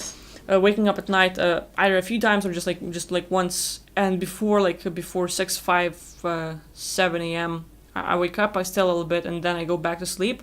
And because of that, I have more vivid dreams. It sort of kicks in back. So it might be something to try out. I'm not saying do exactly what I'm doing. I am actually doing the opposite, where I'm trying to turn off my abilities to see what can I do to turn it back on, and then trying to help you more. But one of the things is literally trying to like fall asleep with the full bladder, drink before you go to bed. Do this when you have a day off next day. You literally have to take care of yourself. Make sure you get plenty of sleep. Make sure you get plenty of rest. Don't do what I do because my schedule is free and I don't have to wake up and go to work somewhere in town. I'm at home and I'm my own boss. So I can control my schedule and adjust to that. But I think it's good to notice the changes. And I guess my point is like, like literally like when you have a day off and you should like okay, I can get sleep like daytime or something if I need to get ready for work and all. Literally like at night, wake up a few times, maybe once, and then go back to sleep. And then pay attention. Like one of the things some of the things I'm doing, like one of the best things is like, how if you're waking up and going to school or going to work in some other places, you're waking up and most people set up the alarm clock where, okay, I have to wake up at 6 a.m., 5 a.m., 7 a.m., I have to be up at this certain time. Before going to bed, you set up the alarm and you tell yourself like, oh, okay, like I have to be up at 7 a.m. And your body will wake you up a few minutes before 7 a.m. You're going to be awake and you're like, oh, my alarm clock isn't there yet. And, you sort of turn it off because you don't need it, and you wake up and you do your stuff, or you roll over and stuff. So noticing how we give ourselves a command, or like I have to get up at this time, and your body listens and you wake up earlier than you planned, but your body got the command doing it. Same stuff with when you go to bed.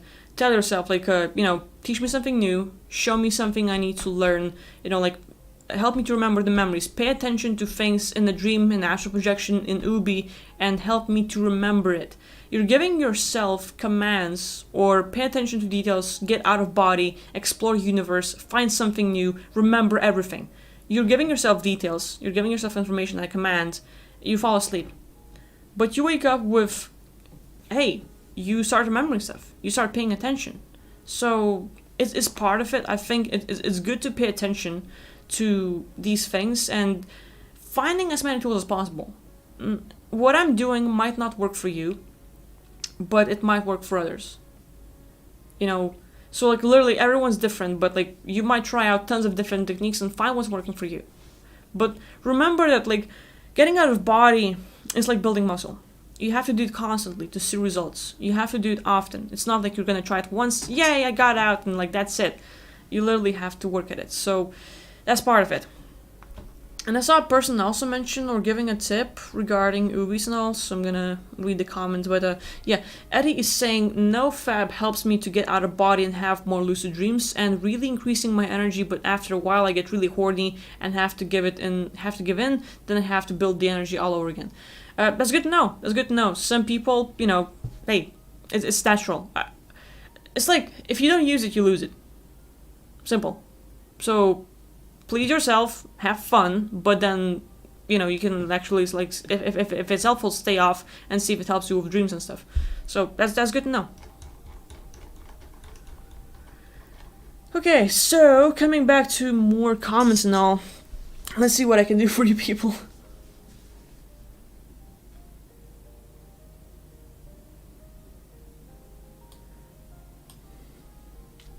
Starseed is asking, still curious why these entities don't kick me out of this body and replace themselves with it, or make the body die if they fully want to win. Like, really, do you know? Rather depossession? Now, we're thinking like the last comment, no fap is hard because sex and bitches, yeah, man. But anyway, yeah. The thing about like, you know, like, why are these entities messing with you, and why don't they just kill you or off you or like really mess with you, huh? Well, that's the thing. They don't want to kill you. They don't want to take over. They want to mess with you, because the more you suffer, the more loose they get. The more you're going in pain, like they literally are gonna push you close to suicide. A lot of entities do.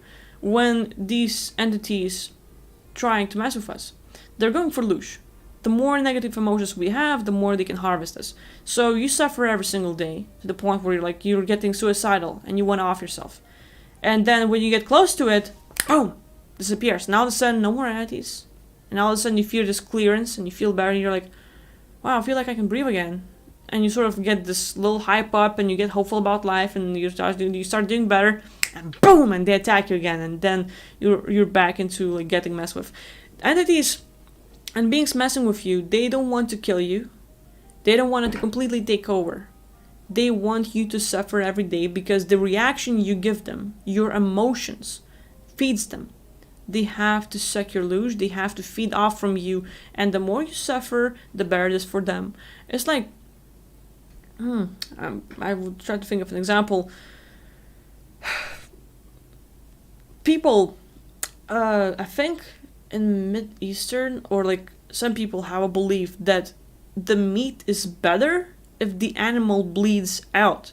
So instead of, let's say, giving a shot to an animal where it's gonna fall asleep and not wake up, instead of like offing it, like you shoot and the animal doesn't suffer, they literally cut animals' throats. If you watch documentaries, I think like Paul McCartney had this, like, if slaughterhouses had glass walls, everyone would be vegetarians and stuff like that. Like there's a lot of stuff to where they show you what's going on in slaughterhouses. And they're not offing animals in one shot. They're not just, and the animal is dead. No. It's literally torture and bleeding out, and the meat is better from that. So if people have these beliefs that the animal needs to bleed out for the meat to be tastier, entities are the same way. They don't want to kill you. It's like you need to bleed out. You need to suffer for you to be tastier. So like the more you suffer, the more you feed them. They don't want to kill you. They don't want to take over. They don't want to kick you out of body. No. They want to keep you in. They want to fuck with you as much as possible so that you would suffer and suffer and suffer, and that will feed you. And that will feed them, actually, sorry. But yeah. It's hard to go through it. Yeah, they're vampires. Like John's saying, they are vampires. It's exactly like that.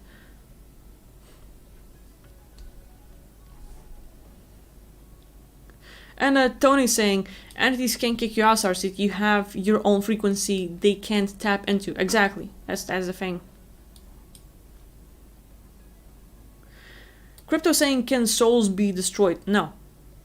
I'm saying no. Consciousness cannot be destroyed. It can downgrade. It can downgrade, but it takes billions of years to go down this, like, the dwindling spiral to the point where from super conscious beings we become kind of like entities. But even then, the cycle doesn't end. And even then, like, if one little part of you goes to that minimum, you still have tons of aspects of yourself. You still can tune into anyone else and still keep on living. So consciousness, soul cannot be destroyed. No. From my experience, from what I know. No.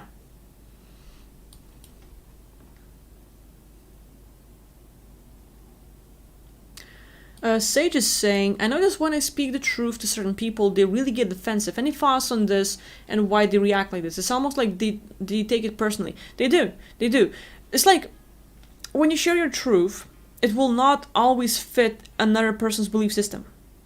Some people look into flat earth and they're really pushing it. They will find the evidence, they have strong belief systems, and when they talk to you about flat earth, you're like, no, you're just not going. Like, it starts to question your belief system territory. It makes you feel uncomfortable. It makes you feel like, hey, stop doing this and stuff, And other people will push like round earth, and other people will push like, hey, well, it's hollow. And everyone has their own belief systems, right?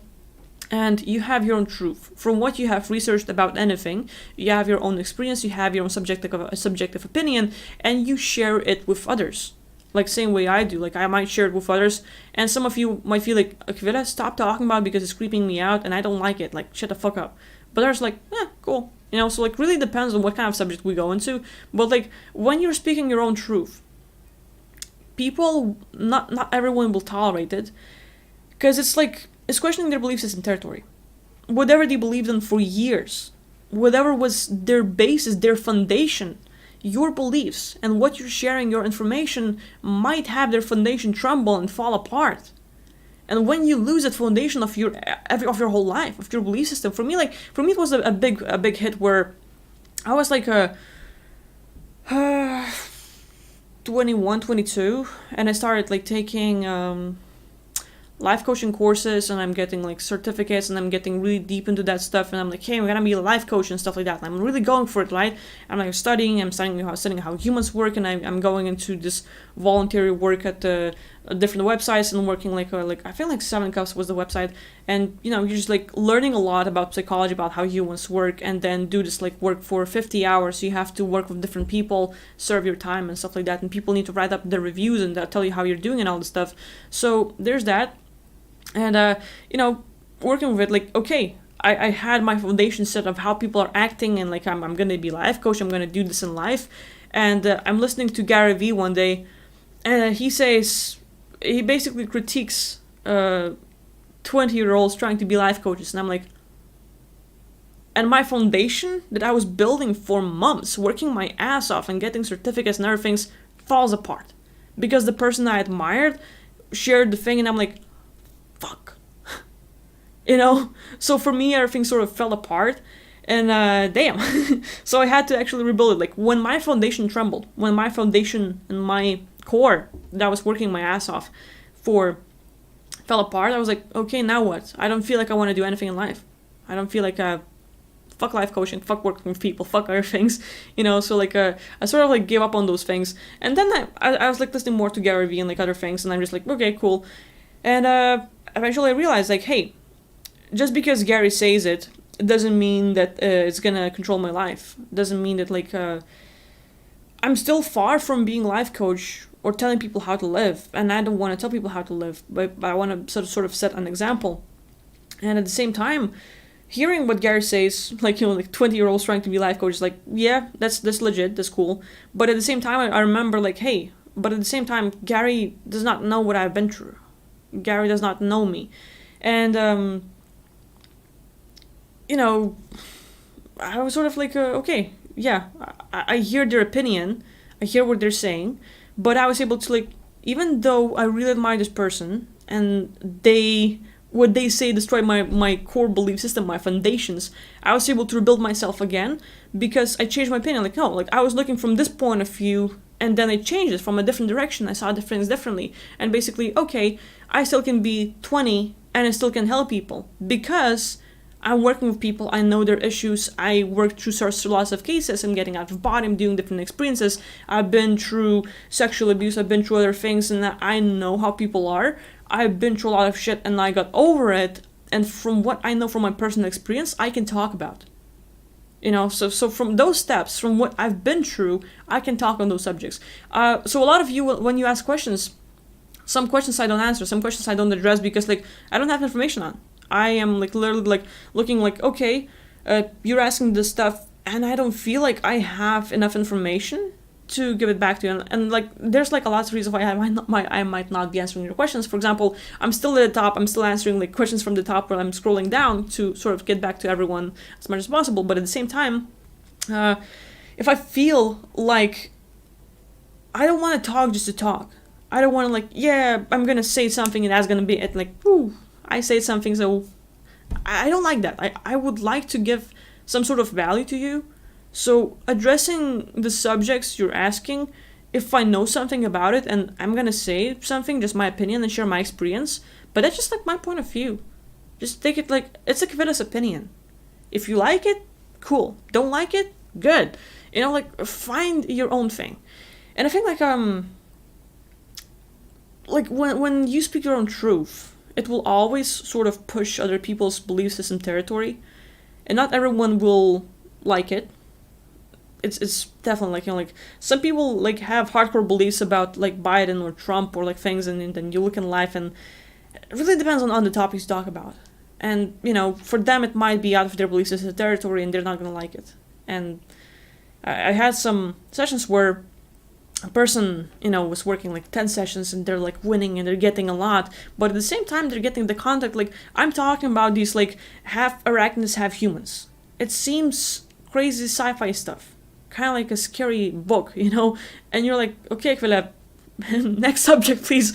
You know, it's kind of like, you're like, why are you talking about this stuff? So I think like mainly it's because like it's questioning belief system territories, and you know, everyone has their own experience and understanding. So I respect people if they have different belief systems, if they don't agree to what I'm saying, and yeah, it's cool.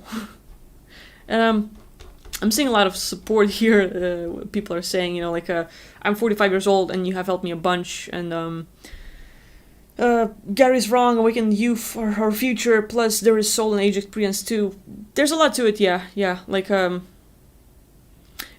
in human standards, it looks weird if I was gonna start my YouTube channel before I watched Gary Vee, and I had this script about people, about like living, about their goals. I can probably pull it up. I had a script, like it's kind of like those like motivational videos where you watch stuff and the person's pushing you and pushing and pushing you and you're like, yeah, you know, like get all hyped up and stuff. That was my start. I was like sort of like gonna start with that, and I heard Gary say it and I'm like, 20-year-old, this text, pushing people to do stuff, doesn't look right, you know. So yeah, like a lot has to do with like human standards. It's like, oh, wage differences, and you know, like young people don't know shit, you know, like they lack experience and stuff like that. But like we're looking at the material side. Spiritually, like a lot of people are saying, like, you know, like, hey, looking into past lives and stuff like that. Like for me, the biggest issue, I guess, would be learning English, because or like, I don't know how to say it. I guess like for a lot of you, I might be too out there, just a bit too much out there. Like I'm talking about spiritual stuff and out of bodies and what's going on out there, but I'm not able, or I assume I'm not able to put it in words to explain it normally, to like, scientifically, or in more terms where it's like making sense. So I don't know.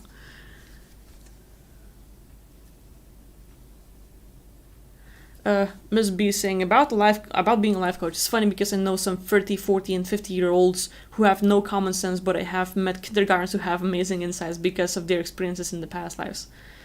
Yeah, that's cool. Franco Fabio is saying exactly. In fact, listen to what helped me out whenever I am listening to you, Rich, or someone else. And if I hear something that doesn't help me, I just don't agree with it. That's really good. Yeah. It's like that's the best part. You can listen to me or anyone else, and just take the parts you like, something that you agree with in your belief system territory. But if it's just like, hey, we don't agree with my opinion, that's totally cool. I really respect that, and I think it's good. I think it's really good to having your own truth, having your own understanding. You can listen to me and my experience. You can listen to Wes Penry. You can listen to Lara Leon, like Evil Organ, Rich, and tons of people. You can get tons of perspectives, and you're like, okay, all these people have different thoughts, and you're just gonna take a little bit of what you like. And that's what I did for myself, like for my life. I felt like when I was a kid, like I mentioned this before, but I'm just gonna put it up again. Like growing, I wasn't sort of able to have my own opinion. As in, like, you go into a store and parents ask what you like or what you want, and you're like, I want this one, and they're gonna pick something else. You're like, but then why are you asking if I want this and you do something else? And it was about everything. It's like clothing. You're like, what do you like? I like this one. Nah. I'm like, but then put this one. But I don't like this one. Like, but do it. And like, so basically, a lot of things that I was liking or picking, it wasn't fitting my parents' standards, and they were trying to. They had an idea what's best for me. They have their own sense of fashion and stuff like that, and like I respect that. They have good intentions, but it does not necessarily meet my wants or needs. And because of that, for about like 18 years, I lived where having my own opinion is hard. Like I could not tell people what I like or what I'm interested in and stuff like that, because I felt like it doesn't matter. It feels like it's just like, yeah.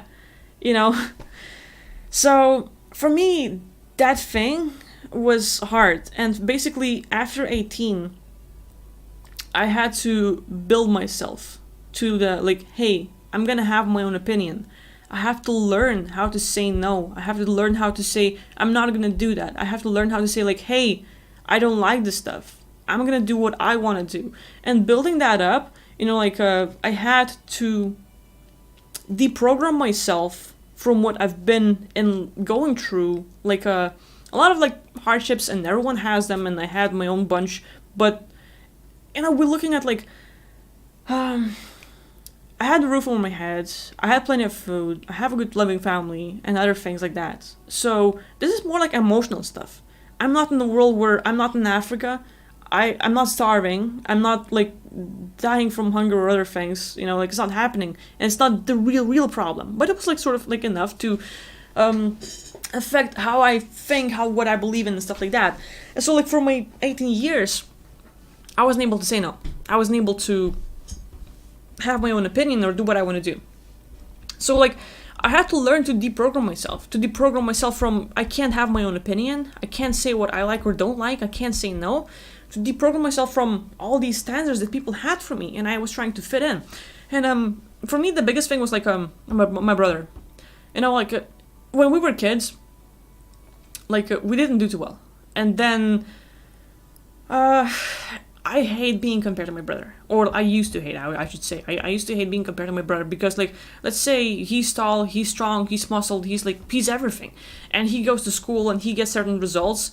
And my parents and people have expectations, like, because your brother performed like this, you need to be like this. And always being compared to my brother, like, I have to be better than him. And it's like, hey, your brother is, like, carrying tons of, like, weight, why are you not doing it? And I'm like, okay, but when I pick it up, you're like, hey, you're a girl, don't do it. And I'm like, what the fuck? If I do it, I'm not good enough. If I don't do it, I'm not good enough. So whatever I do, I'm wrong. And I lived in that, like surrounding for, like, 18 years, and, like, it was hard. Like, I was, like, I hated being compared to him because, like, no matter what I did, I was never good enough. Never. It's like, you talk to them and, like, hey, your brother performed like this in school, and you try it, and you do better. No one gives a fuck. You do worse, and everyone's like, look at your brother. Why don't you learn from him and stuff like that? So for me, like, it was a bigger trigger.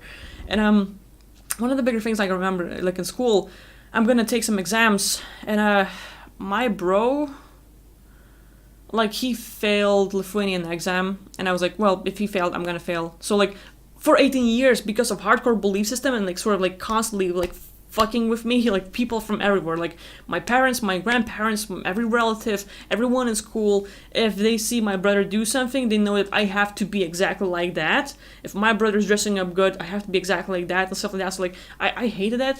And my brother failed Lithuanian exam and stuff like that, and he's like he reviewed it and like he got it and stuff, and like now I'm in school and my Lithuanian is pretty good. Like I was actually like, hey, teachers were like, hey, go to this contest, go like this, and like I had my poems written in books and stuff like that. Like not to brag, but I did. And there's like lots of these like that, lots of things like that. Like I had this it's like, how should I say it, like skrytkonkurses. Basically like I don't know, like a reader's contest where you literally like take a book and you memorize a whole chapter and you stand in front of the audience and from the memory, word to word, saying everything and trying to enunciate things and like trying to like really get the story out there. And so like I was doing things like that and like memorizing the whole chapter and like giving it back. And so writing essays and writing stories and other things. You know, like there's a lot of these things like that, and teachers were like, "Damn, you're good." You know, like they saw potential in me, and then I there was a moment where I got this new Lithuanian teacher, and I was like, you know, like she's asking like, "Well, what kind of exam are you taking? Is it like the Lithuanian like some like the whole country, or like kind of just like school exam?" And I'm just gonna take school exam because my brother failed, and I had tears in my eyes because like I was looking at myself, how I didn't have that much self-esteem, how I didn't trust in myself, how I was like putting down myself because my brother failed and I knew I'm not going to be good enough. And I left school with that mindset where I'm not good enough, you know, I'm not going to be where my brother was. And so for me, I found like little things at a time, like playing video games was more of a build-up because, for example, my brother played the game and I played the game and he was better everywhere. And I was I was building up with video games where I noticed, like, for example, we played one online game, and for me it was a big win where I played a character and I leveled up and I reached a higher level than he did, and I'm like, yes, I'm better here. And then it started building up where I'm better in online games, or like I'm doing things like I beat the games that he did not beat. I learned to play music, I learned to do other things, to the point where he might be an awesome person, he might be muscled, he might be strong, he might be kind and diplomatic and other things, but I reached the point where I have a better life. I am my own king or queen, you know, like how he has a job that he doesn't like. I have the job that I like. He has people around him that he hates. I have people around him that I love. And like it's basically complete opposites to where I'm really loving my life. And now it flipped to where parents and everyone else, why can't your brother be like you? Aquila, you should teach your brother. And I'm like, I reached the point where like I worked my ass off to deprogram myself from what all of them were saying all their lives, to deprogram all the bullshit that I had to believe and I thought I am because of what they were saying. I deprogrammed myself, and then I was programming myself, deprogramming and then reprogramming. Deprogramming is like to like take away all the bad shit that was like happening, and I was looking around everywhere at Gary Vee, Tony Robbins, Mel Robbins, people around me everywhere, to see what is it I like about all these people. Whether it was a video game character, whether it was an anime character, whether it was a live person, if there was something in their characteristics that I liked, how they, you know, they're strong, they're passionate, they're doing something they love, they're outgoing, I was looking at things that I wanted to have, and I was like, I want to have that. And I was sort of like reprogram myself with taking the positive stuff. So I think a lot of us are going through things like that, you know, and for me, this whole life coaching things and like stuff, I'm far from being super experienced here on Earth, but I have my own share of problems, and I don't know, like being able to rebuild myself to coming from family that like they're kind, they have their own understanding about things, but they didn't necessarily knew what's best for me. They assumed they know, but I wasn't able to talk for myself. I wasn't able to say, no, I don't like that, I don't want that. And I was always like sharing and having nothing for myself. Like, for example, parents buy things for me and my brother, like whether this food or like stuff, and you know, they might buy like yogurt or simple things. My brother, he's a big person, he eats a lot, so he eats fast, and like he's done, he looks at mine and I'm like, what, you want some? Oh, sure, take it. And then I basically never had stuff for myself except my like little teddy bear like Mickey and stuff. So growing with that mindset, I don't know, like the best thing for me was to literally get away from those surroundings, to stay away from all those people that were telling me stuff. So sort of isolate myself from the world and work on myself. And working on myself by looking at people that I admired, that had something that I liked about them. And I might not necessarily agree to absolutely everything they're saying, but things I liked, like where they're winning in life, where they have this winner's mindset and stuff, to reprogram myself. It was hard. It wasn't easy. It was quite a journey. But to reach the point where right now I'm really happy where I am in life. And I'm saying this, it's funny, it's funny because before streaming, I was talking to Rich and I was talking similar about this, how I want to do more. I feel like I'm still living, like, I got to this level and I got really comfortable. Like, life is good, like I'm sort of like still at this chill state where I'm enjoying things and it's sort of easy. Like, it became easier to the point where I look at my relatives and I look at who I used to be as a person. How much I used to worry every single day, how I was afraid of a lot of things, how like worry, concern. And from that, like growing up in the fear band and then coming to the point like where, why would I worry about things? Why would I have fear? Why would I have these reactions? It's just a waste of time, So I got to the point where I'm really doing good emotionally. Like, I believe I'm pretty strong. And I feel like Gary Vee had this thing, it would not work for everyone, but it really clicked with me, where he was saying, you might have really bad comments. People might hate you. People might say things. You might have a hard day where some events happen and it really piss you off. Something happens around you is going to piss you off.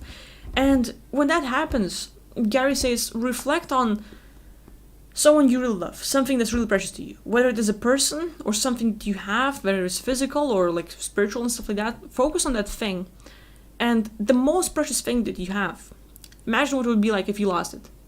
If it's a lover, if it's a puppy, if it's a cat, if it's your own house, if it's your own sanctuary, whatever. If it's something that's super, super precious to you, would die or disappear, how would you feel? When you have people talking bad about you on streets or writing you negative comments or some other issues, you focus on like, well, if this person that I really love died, if this doggy or cat I love so much that I have for 13 years or like for a certain period of time dies right now, would I care about those comments? Would I care about some event that happened, some people losing, some American stuff? No. And just, looking at that person you love or that animal and stuff, it's like, this is my everything. If I lost this being here, it would just be a whole thing. So right now I'm living into, why worry about simple stuff if it's not a thing, And I reached the point where like I'm like, I call my grandparents, like I'm trying to like reach this point,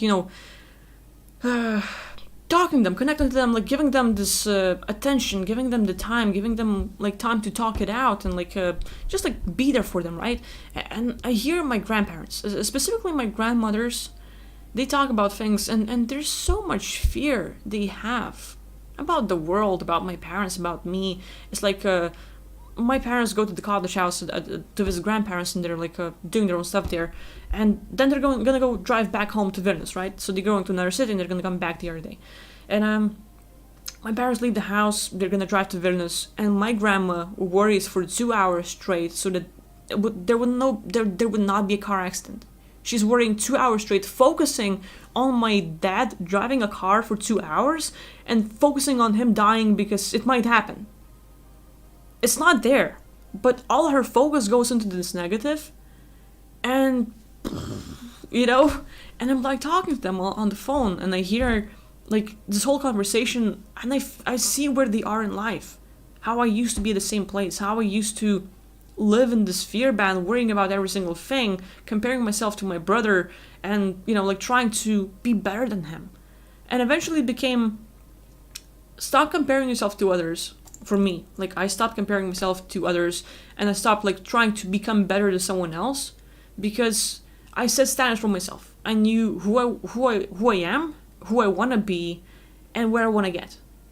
And so watching Gary Vee, it helped me form this mindset of it's not about hustle and work and never give up and like really work your ass off and don't sleep and stuff.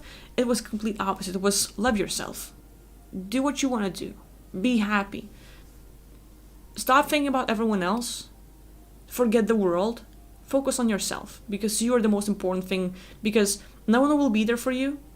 No one will tell you what to do in life, and like really take care of you and give you all the goodies, and you have to be there for yourself. Don't tear yourself apart because the whole world will do it for you.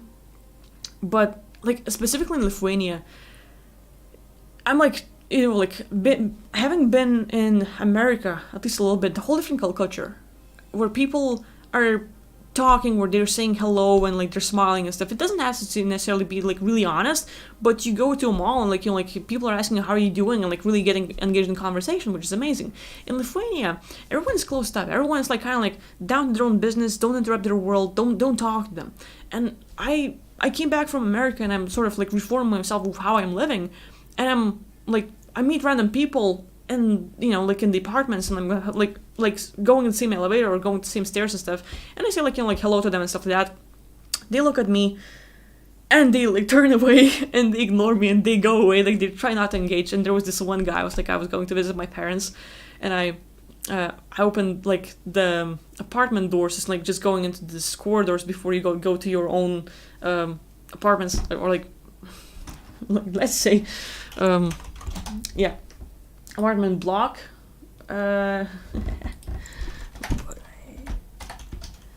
Let's see if I can find just a little photo. Nope. Come on. Yeah, there we go.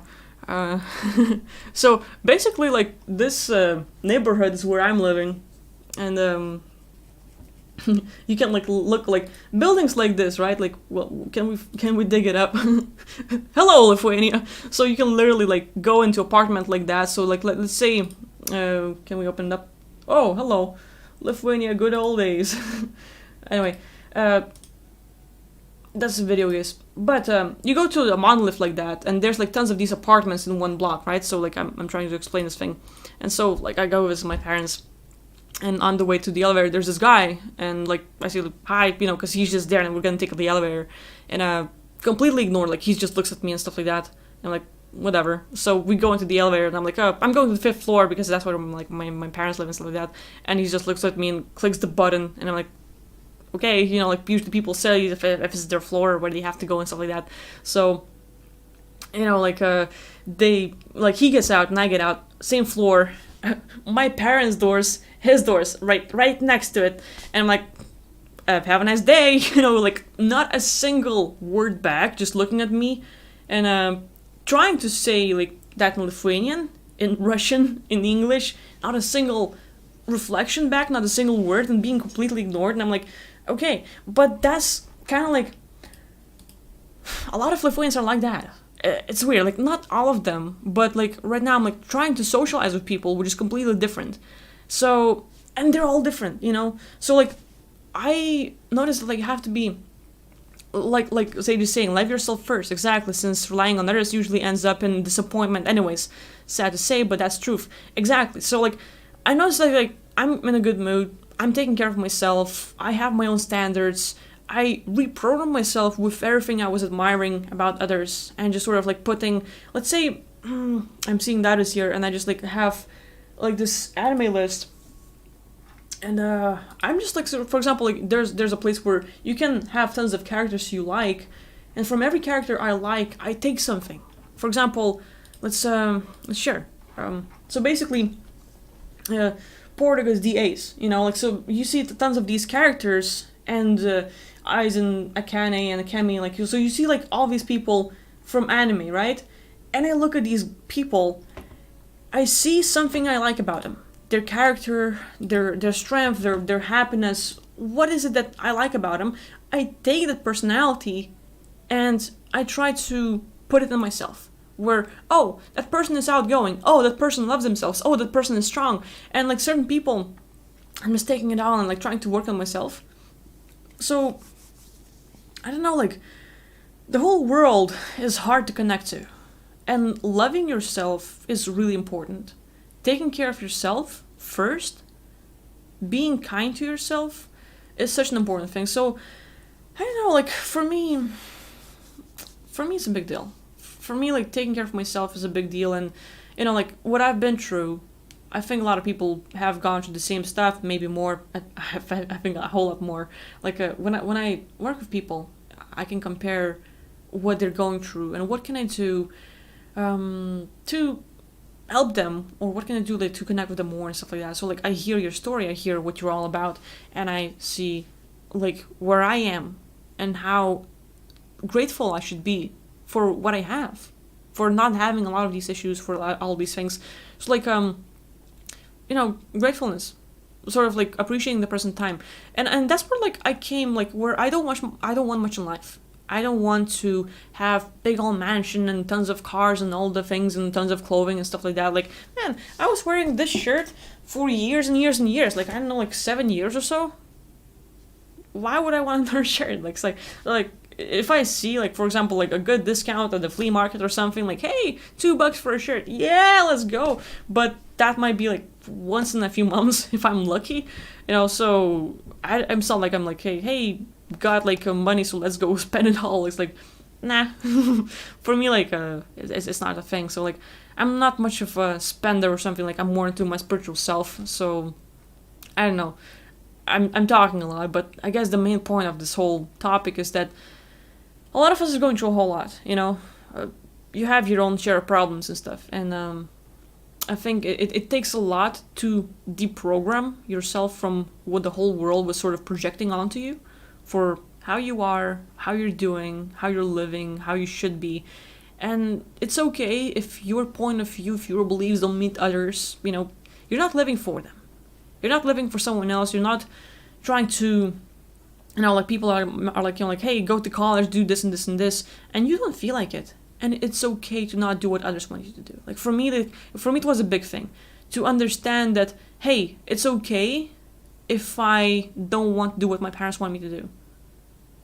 And I know that, like, for example, like, because of my own beliefs, I'm not blaming my parents. I'm blaming, like, I'm looking at myself. Like, I wanted to do lots of things in life. For example, like being a vet and like helping animals and doing other things and getting into certain sports. And my parents, like, always had a comment about it. And because of their comments, I was like, yay, passionate. And then the comment, I'm like, fuck it, I'm not going to do it. And it ended up where I want something and it gets blocked and it gets stopped and stopped and stopped and stopped and stopped. And I'm not getting anywhere, to the point where I don't want to do anything.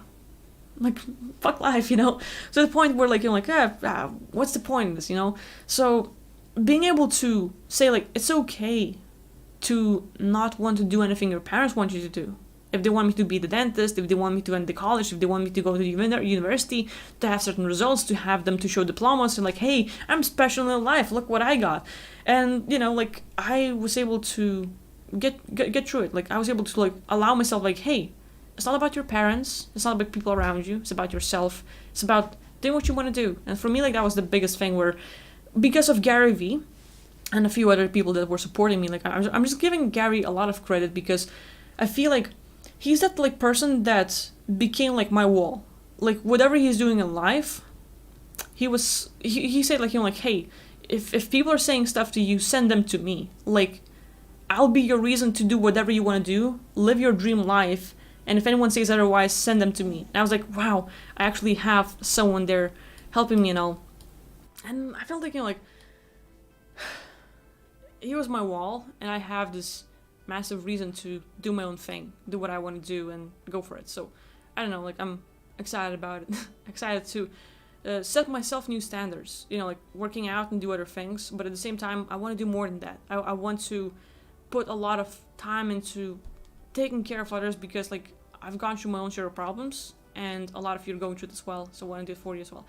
Anyway, I'm talking a lot, but what Shivita is saying, like, you cannot save anybody's soul. Every single one of us is responsible for ourselves. You can, and you are you. Be an inspiration and a teacher, but you have to be the work and make the decision to do it. Like, that's exactly the thing, like, take care of yourself, do your own thing. It's important.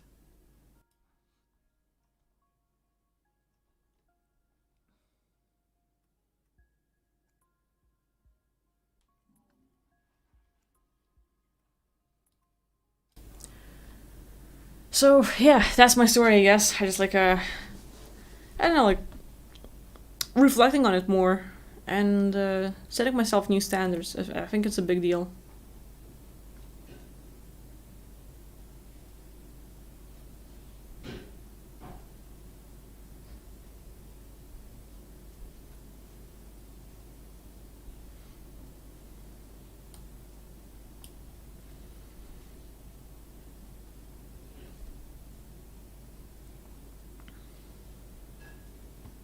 Exit the Matrix is asking, can I see your posts? If you're talking about comments, yeah, I can definitely see your comments.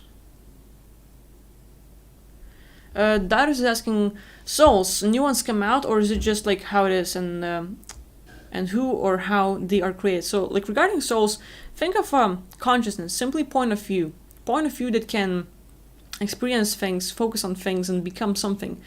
The consciousness can split into, well, let's say point of view where you can get into a body and be that body, and I think like the conscious can have tons of point of views splitting all over the multiverse, and let's say what you would call new souls.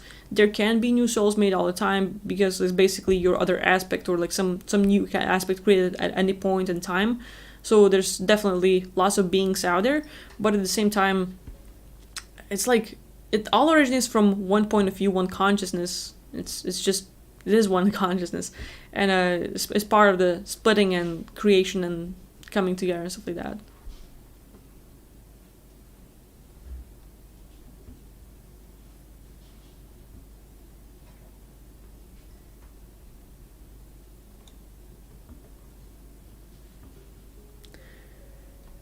So that being said, I know like I talked a lot about myself, but I'm interested in you people. Like, how's your life? Like, have you gone through? I'm pretty sure you have, but like, it's kind of like people programming you with how they see you, with how you should be, and how did you deprogram yourself? How did you change?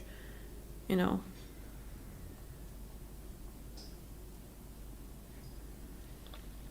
Dar's asking, what do you think humans could do using their brains 100%?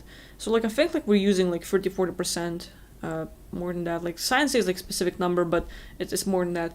When it would come to 100%, first thing that comes to mind is like Nikola Tesla. Just all of these inventions and really getting out there. Like, I think we should stop focusing on the material that much and try connecting to the spiritual.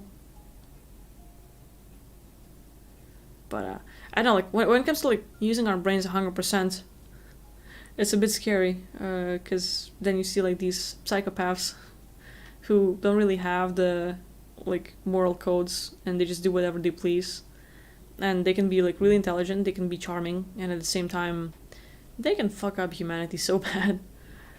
um, I think like most of us are limited because of what we've gone through in life.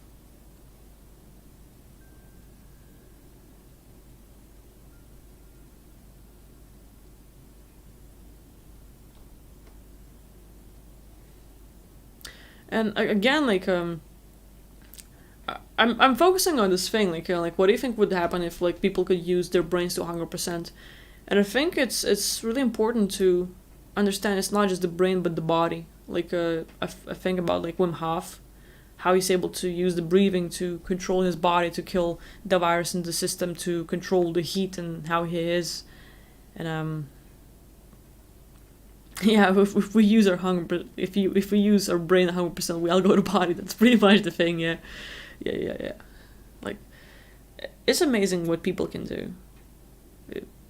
It's admirable. I'm really into that, like becoming the supernatural, like as like a superhuman. You know, like where you push yourself to different limits, where you're practicing Wim Hof breathing and you're able to swim in that icy water or do other things. Like it's amazing how much we can do as this physical body, and it's interesting to try to go to these limits because like a lot of times it's not portrayed like like people see themselves as like just like weak human being and temporary visit here on Earth, temporary life, but there's a lot to it.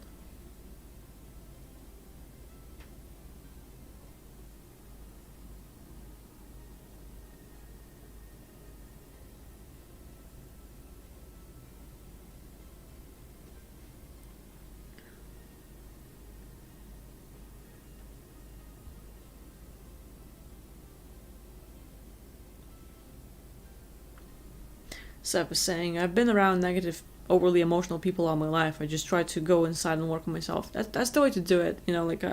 If people that surround you are constantly really focusing on a negative or like are really affecting you in a bad way, the fact that you are disconnecting yourself or at least giving yourself that sort of like isolation or like time to work on yourself is like really important. That's what helped me a lot. It's like being in surroundings where I didn't felt comfortable. I didn't feel like I'm much, but disconnecting and actually listening to other things, like listening to people that sort of inspire you and help you move into the actions is a big deal.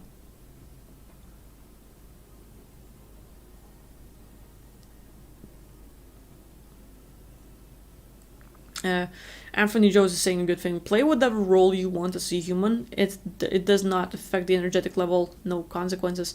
Exactly. I sound like regarding consequences, the only thing is if you fuck up too many people, they might not like you and want to go after you. Like some people are sort of like vengeful, and if you fuck them over or if you do something to them, they want to get you back. So there's part of it. Like if you treat others not so nicely, they're gonna be like, hey, well, I don't like the person, and I'm gonna get them back. So like you might be done this lifetime, and next lifetime they come after you. It happens, but it's not always the thing. But we have good people living here, and they live in a program system where like they believe, let's say, in religion and whatever's gonna happen, and like hardcore beliefs that are controlling their lives, and they're living in the fear band that if they ever sin, they're not gonna go to this good place and they're gonna burn in hell all the time. And it's scary to be there.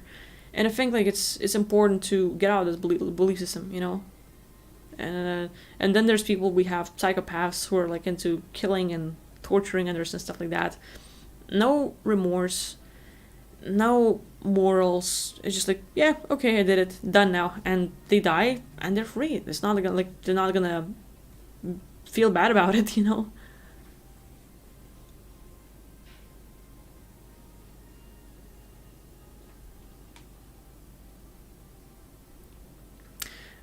Darius is saying, I was never told of what to become, but I strongly feel pressure from my father to become more manly, but I don't really get that or what I am missing. I hear you, buddy. I'm not a male in this life, so I can't really comment much, but I get to work with people with similar issues, and it seems to become like this society is like forming our ideas of what people are, like what sexes are and how we should feel, and the standards of like, the female has to be like this and the male has to be like that. There's tons of programming as well, still, and it's harsh.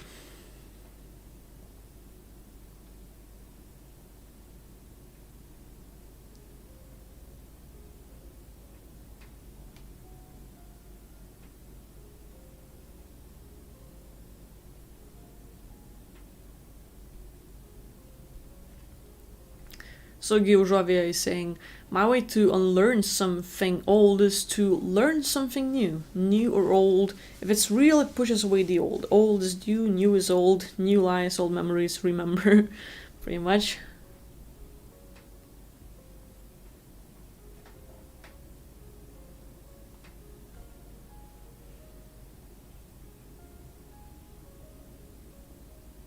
Stephanie, hey Stephanie, you're going to sleep. Well, I hope you get plenty of rest. It's good to see you here. So yeah, it's kind of like midnight for me. 20 minutes after midnight. I've been good at staying up late. So yeah.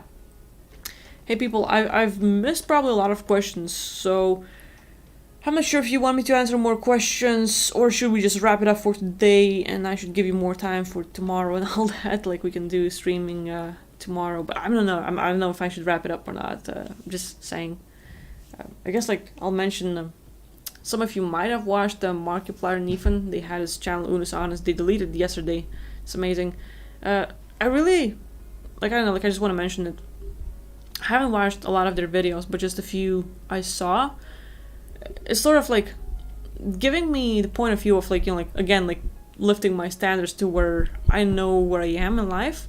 And I'm just trying to do more, like reach more, do more things, and answer more questions, be live more often, do better for myself, and at the same time do better for others and other things. So I don't there's a lot to it, like memento mori, the theme is like remember that you'll die, and it's great, you know, like yay, freedom, but at the same time, while being here, why not reach for the best results? So like I admire this, and I don't know, like I just want to do more for myself and get to the place where I can do more for others. Oh, so usually always I was like asking like what do you think or feel about Tartaria and the Mud Flute? Yeah, that's the thing. Like that's one of those questions where I have not done my own research that much to be able to talk about it. Like I've heard about the Mud Flute, but can't really talk much because I haven't really researched the topic, which is like nothing to say, mate. Sorry about that.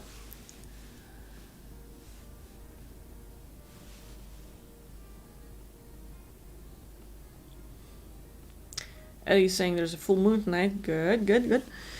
Haven't made any more 3D images. No, I haven't. Okay, Exit the Matrix asking, I know you're probably busy, but have you seen my email? I wrote you back, but you did not reply. So I just wanted to check. Yeah, let's see. Exit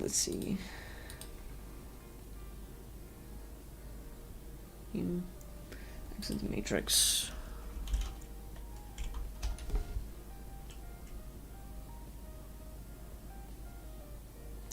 Exit the Matrix, what's your email? If you can, resend it or forward it back, just in case.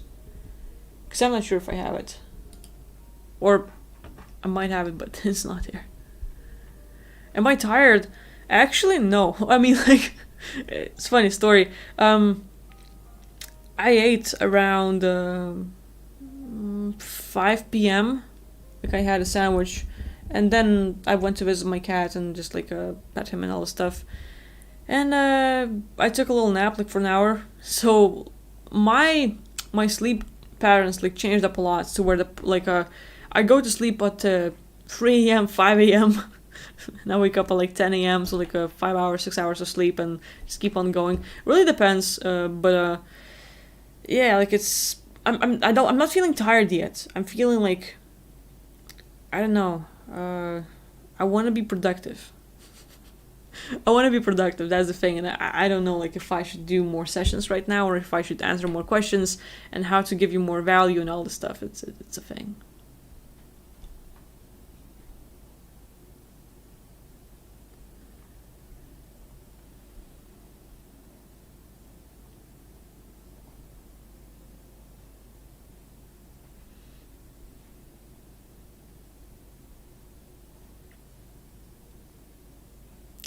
TC is asking, are we living on the real Earth? That really depends how you look at it. I've heard, and many beings are saying that like there are lots of variations of Earth, like a lot of like yeah. Okay, Exit the Matrix. I got your email. I'm just gonna send back a little note.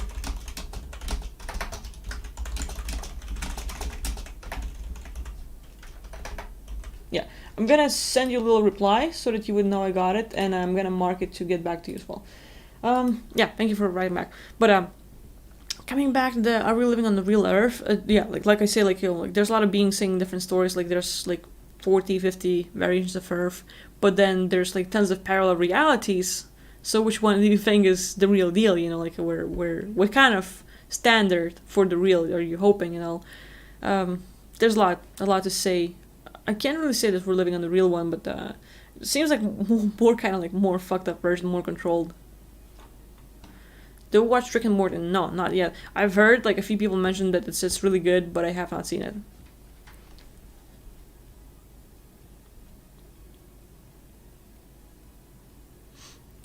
it. Seth is saying, by the way, Aquila, after you removed entity groups draining me, I have more energy now throughout the day. That's good, buddy. That's good.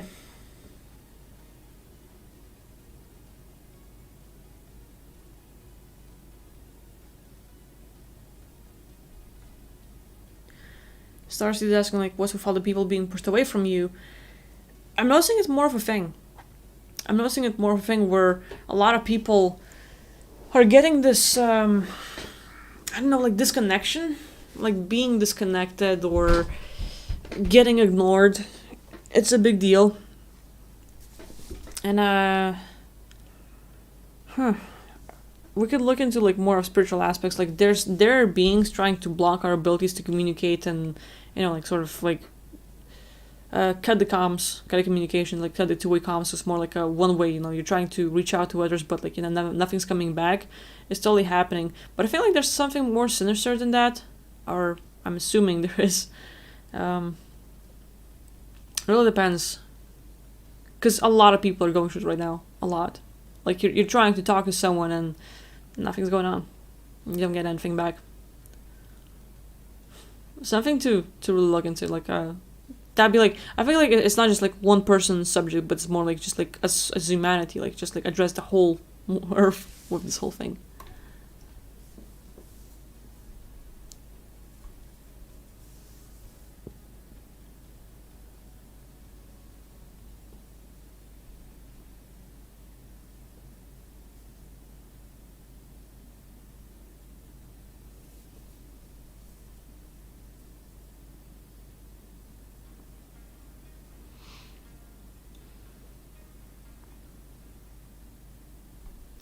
Franco Fabio is saying, Aguila, would you confirm that in the truth brute strength is actually the thing compared to the damn strategy? Because you know that the thing about strategy is the thing about be strategic rather than strong. Okay, so strategy versus brute strength.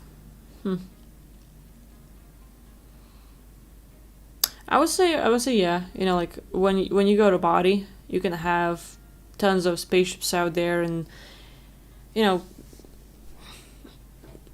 looking at us, we can kill them all with one thought. So pure brute strength is definitely a thing. It really depends how you use it. You can be brute strength and be an idiot, or you can be a little bit like weaker but use this strategy. Like really depends how you look at it. It's more of a relating to a scenario. It's like this question, like brute strength or strategic, is too general because it really depends on the scenario. I would say it really depends on the situation. You can definitely do a lot with one or the other, but situation is everything. How it happens, where you use the strategy and where you use the brute force really depends. And one time brute force might be better, the other time strategic might be better. So I would say both are good. It really depends which one you're gonna pick depending on the situation.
Dimensional is asking, are these beings blocking us bad? That's the thing, like, from the point of view, how we look at the world, everything is more of a good and bad, right or wrong, depends on our belief system territory. You can look at Bill Gates, hate him, say he's a really bad person, but then you look back and it's just another being with their own agenda. And you might not like what you're doing, but you're playing a different game. And in another world, you might go there and kill off people, or you might do other things, and everyone else there will think that you're bad, but you're simply testing out your abilities. So this whole good, bad, right or wrong is more of a duality, and it's more of a control system, a thing that like really limits people. So I would say it doesn't really exist. It's more of what people or beings choose to do with their abilities and skills and all. It's not fun, like Satanism, pedophilia, and all the things. I would not consider like like a good or anything else. But calling these people bad, it's more like they're playing a different game. It's really like I don't know. I don't like calling people bad or good because in one scenario they're like really messing with people and doing something that's like not good for us in our perspective, but at the same time you look at a different picture and like, hey, seems like they're actually doing something good. Maybe humanity has been like really fucktards, not going anywhere, and they're like, we're gonna teach them a lesson, help them to wake up. And it's nasty way to do it. And I'm not saying this is the way it is, but it's like, yes, subjectivity. It's like it really depends on our belief system, territories, and how we see the world.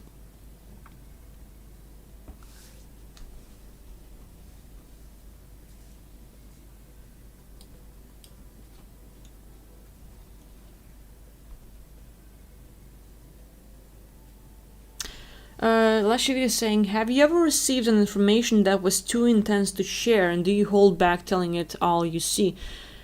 Yeah, like with some clients that I work with, it really depends on people I'm working with. Like, I had given the sessions to a few Scientologists, and what I had to say was out of their belief system territory.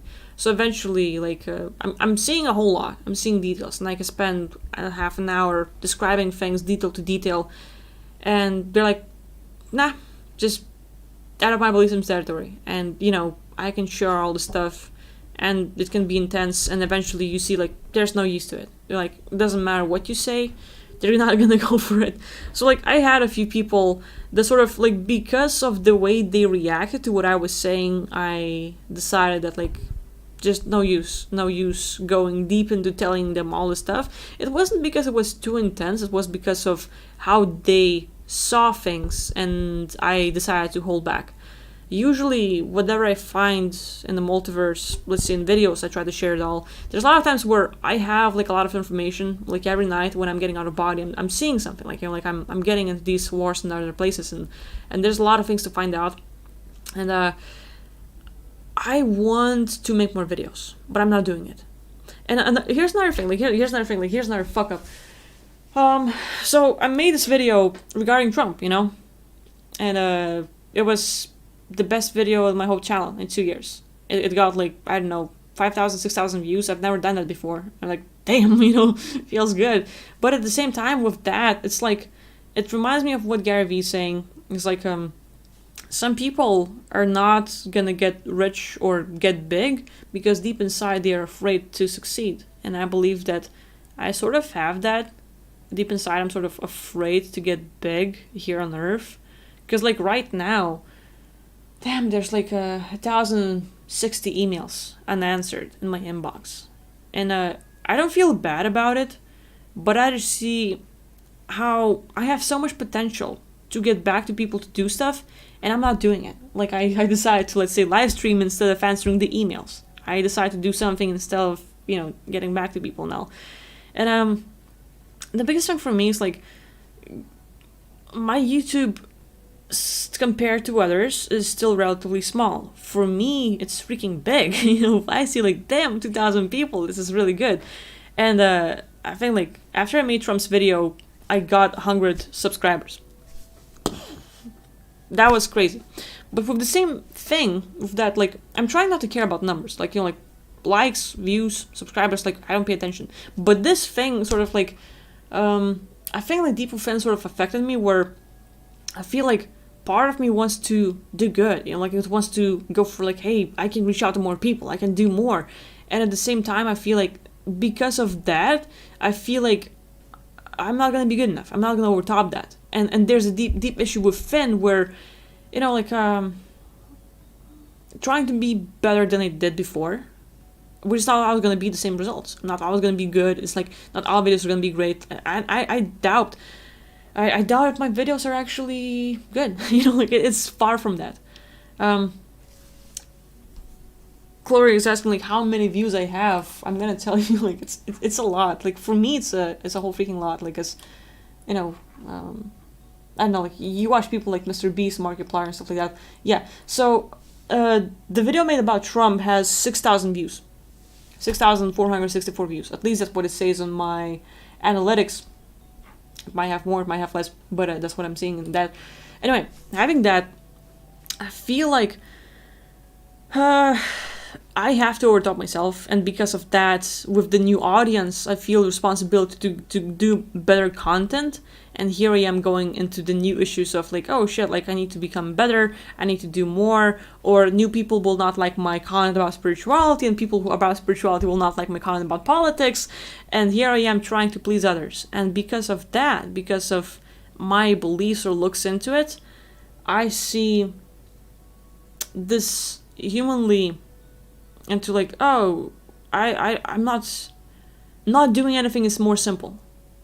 You know, because if I don't make videos, I'm not gonna fail. If I'm not gonna make videos, I'm not gonna get like, oh, well, people, like less people watch this video, or like less people are subscribing and stuff like that. I'm not trying to attach myself. Like I know like for a long time, like I reached 300 subs and it was like, boom.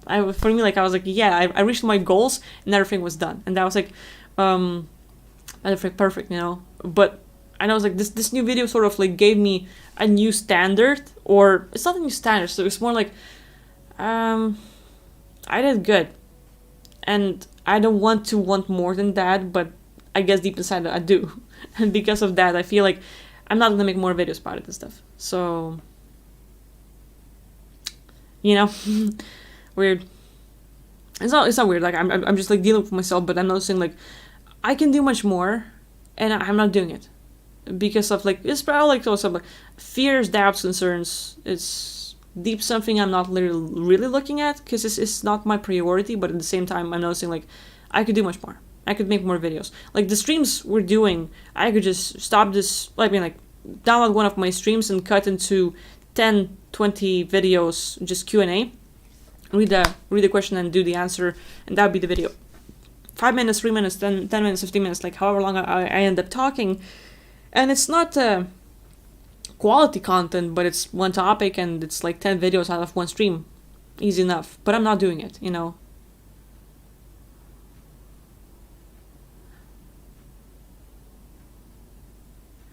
Roberto's saying you get more personal with your subscribers than most people that have YouTube channels. That's the thing. Yeah, that's like what I also like I'm learning from Gary Vee. Like he gets really personal with people. He knows them, and I want to do the same thing. I want to do like I want to know my community. I want to know more about you. And this fear, or like, it's probably this fear. Like I haven't gone into it. I haven't looked into it. But it's like, seeing people subscribe and watch my videos, and the more there are, I feel like there's more people to take care of. There's more people to know, and you know, like there's 60 or like 53 of you here, and when you're talking, I sort of know who you are. I've seen some of you. I know your story. Not all of you, but some of you, and it's the thing. And here's the thing: like what Franco is saying, quality over quantity. It's the quality is what's stopping me. For example, a lot of people, 5. That's a lot for me. So 5 people are like at least 5 people were asking like, hey Akvita, could you make a video and talk about like how to start a YouTube channel, what to do, what not to do, and all this stuff. And I'm into it. I want to do it. So I wrote my script, I wrote the ideas, I wrote everything, I have the little camera ready, and when are we gonna go filming? When are we gonna go do this stuff? And I could just sit down and talk about these things and make it not the quality content, but for the quantity, give plenty of information like the usual way I do, but it's not gonna be like super good. It's not gonna be like cinematics and stuff like that. It's just gonna be me talking like always. And that's gonna be the quantity content. So I can make a video talking about YouTube and what to do, what not to do, how to start and all this stuff. Yay! And then, cool, it's quantity. But if I want to do quality the way I want to do, and I've seen people do it, like I want to do something better, you know, not better than others, but better for myself. And if I start doing quality content, I spent all day, I spent like 6 hours editing one video. I uploaded it. It's been on YouTube for a few days. It got deleted. So for me, like, you know, it wasn't a waste of time, but it was a lot of time spent making a video, and then it got taken down by YouTube. And I was like, okay, I could do the same thing. I could share the same message by making it a quality content, which is like a few minutes long. It's not gonna be good. It's not gonna be cinematics and animation and all this stuff. But I'm just gonna share the message and it's done. You know, so yeah, there's a lot to it. Yeah, like balance like with all things. So like for me, I think my content is far from good. Like literally, like I'm just talking. And I don't think that my content is good. And because of that, I feel like if I was to do quality, to really go and get results, then I would take much more time. And so like it's more like Gary says, document, don't create. So sort of like I'm far from that still, but document and don't create is more of a quantity over quality, where you're constantly, like every single day, you're doing like lots of progresses, you're talking about things, you're sharing like how you're growing and stuff like that, and you're documenting yourself. You document your daily journey to where you want to get. And I think like a lot of people see, I watch Gary Vee, Tony Robbins sometimes and stuff like that. Like it's been a while, but some people I admire, I watch them, and it's really amazing sometimes to see how they got there. Like a lot of people are talking about overnight success, but we know it's not true. It's like some people put 10, 20, 30, 40 years to get to where they want to be. And to say like, hey, Aquila is like just like has all her abilities because she's a new soul here and stuff like that. Like, well, there's more to it, you know. So I think it would be good to document more, to make more videos, and I'm glad to see such support from people. To see like, no, so Uravi is saying like I love people who just talk and stuff, and I think it's good. It's like it's more motivating to me to like, you know, like let go of those standards I'm setting for myself and just go for it. I'm mentioning Gary because like I'm learning a lot from him. I was like reading his article before I started the stream, and it's his birthday today, so I was reading his article and like watching his videos, and basically he made a video in front of a dumpster, you know. So like he's like, it doesn't matter where you do it or how the background looks or how like the lighting and everything. It's like I'm noticing this in myself sometimes. Like you have a mood, you have this like idea, like hey, you're gonna do something, and then you're gonna set it up. You're gonna turn on the camera and you're gonna look at the lighting and how you look, and like, oh shit, like I have to change different clothes, I have to like get different, I have to wash my hair, I have to clean up. 2 hours later, you're like, what was I gonna talk about? The mood is gone, the idea is long gone, you're lost, and the quality content that you were like working for is nowhere to be found. So like, I'm learning from Gary that like you're like, hey, if you just feel it, if you just think of it, just go for it, you know. So for me, like, it's a thing, like, I think, like, I'm far from giving you quality. At least in my own standards. But I hope you're getting something out of it. So, yeah. And we have Gabriel with 100 Ron. Holy cow. Thank you so much. Appreciate it.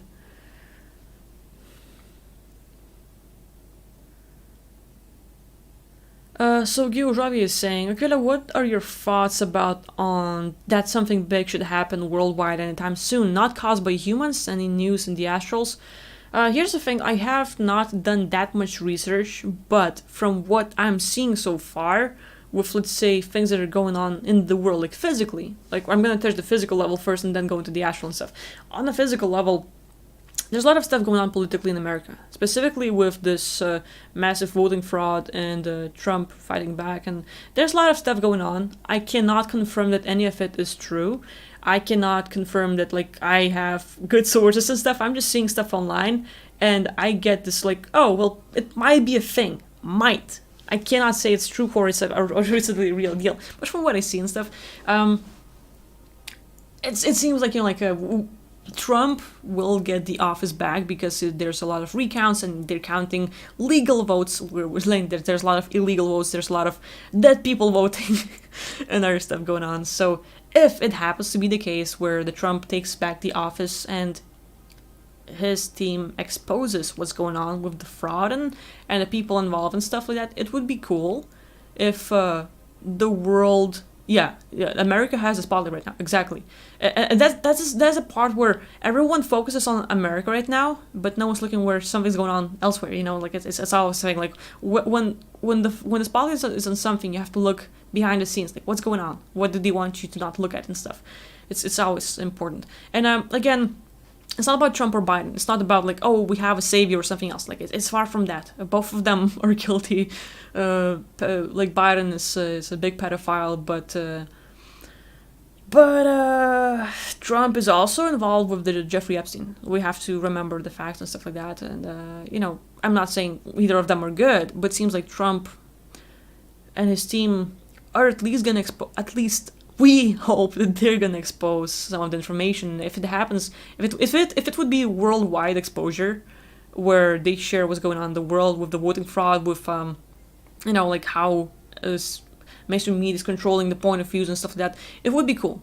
I would like it to happen. And so because of seeing that, I assume that this big worldwide event a lot of people are talking about would actually be this wake-up call where people get slapped on their face, you know, for, hey, wake up, look at what's going on. And mainstream media might try to cover that. Who knows? But if it happens, that big thing might be the worldwide awakening where people get this light bulb going on, like, aha, so that's what's going on, like, and they're gonna question reality and actually start doing their own research instead of, like, trusting mainstream media all the time. That might be a thing. But that's just one look at like what's going on in America and assuming that this is related, you know. I can't say that this is actually a thing. I'm still sometimes looking into it and like we'll see what happens. But any news in the astrals? In the astral, close to Earth, there's a lot of fighting going on. There's a lot of beings trying to come here and trying to actually connect to people. Some of you might have seen not a project, but there's like a Farsight Institute, and they actually have videos how there are ETs controlling people. For example, connecting to popes, and you know they can hear voices and they can literally take over the body, control them, and the being so still conscious, still fully here, but they hear the talking, they hear the threats, they feel their body being controlled, and it's more like either give up and allow them to do it, or good luck fighting back because you're gonna get fucked over. So a lot of people are scared. A lot of people are really scared of contacts.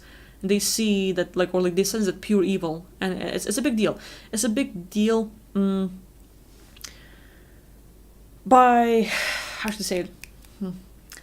A lot of humans, they're still on the level where they're not ready to have contact with our ETs. When these ETs take control, they're super scared. So it's happening a lot. It's happening a lot. And talking about something big happening, there's a lot of ETs trying to take over people here. We talk about NPCs. There's also our people who have souls that are being completely taken over. So like in the dark side of the elite and stuff like that, we have a lot of people, the players who are contributing to this whole, you know, like misinformation, messing with humanity, suppressing people and stuff like that. And they too are being taken over. And this is like a massive takeover of humanity where they're trying to affect where information shifts, because they know that beings like you, God beings like you, can focus on something and manifest it. Because whenever we focus on something positive, we can actually manifest those results. When the whole humanity, like for example, 7 billion people, end up focusing on coronas, end up focusing on people need to be isolated, end up focusing on something negative, something bad. When godlike beings focus on one target, it's so much easier to manifest it, which is why the mainstream media are trying to force how we see this reality, and which is why there are a lot of ETs trying to control people to set up different standards of how people will project things and, you know, like affect people. So it's part of it. It's part of it where there's this massive war of sanity and having the consciousness and like having the freedom. There's this big war down there. So from what I'm seeing, you know, like and engaging in battles out there and stuff, there's a lot going on, and beings out there need help. But I think like from something big is like, I think this massive awakening people would call it. It's not shifting into 5th dimension, 4th dimension and stuff like that. It's more like it's a process, and waking up is one of those points. So right now it's more of a wake up before you get completely fucked over. And if people, it's kind of like this last fight for our freedom. If the elite uses the COVID to trap people and everyone complies into wearing masks, taking vaccines, and closing up like lockdowns, like fucking up economy, restarting the currencies and stuff like that, it's lost. Forget the freedom, as the physical bodies. So this is like this last stand we have in the multiverse, where there's a lot of beings trying to fight for us, trying to stop other beings interacting and like just fucking with us that much, and trying to like, there's a lot of factions. When we talk about like bad guys, it's not just one deep state. There's tons of factions involved, and whenever we would look at the presidents, they both work at different factions, and doesn't matter who we focus on. Tons of different factions involved in like what they're doing and all, and they have their own interests. It's like literally humanity is like a bunch of chickens voting and trying to decide like which hunter would be better, like that guy with a shotgun or that guy with a knife. I think the shotgun would be better because it would be less painful, I assume. And we're trying to like decide which one is better and stuff like that. So it's pretty much similar where humanity is like really fucked up. So possibilities from what I'm seeing so far, but there's a whole lot to it going on that we don't even know about, and we're not gonna go until it happens.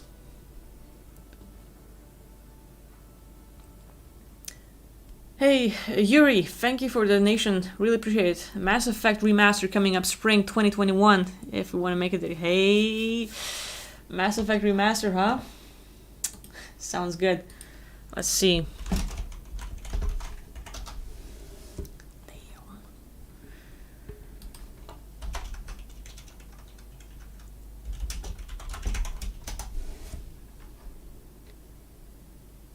Yeah, I'm seeing this stuff. We're playing it. We're definitely. I thought about like installing Mass Effect and playing the whole trilogy, either on stream or just recording this. But if they're doing the remake, we're gonna wait it out. We're gonna wait it out until they get it. This is exciting. I'm up for it. Thanks for the good news.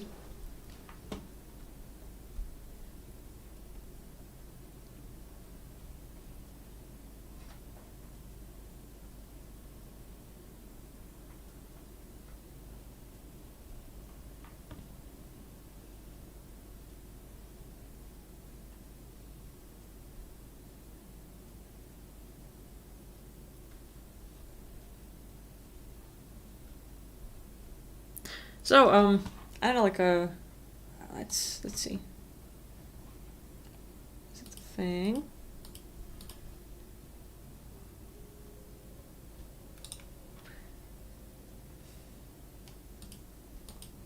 Just a quick glimpse, because why not? Because why not?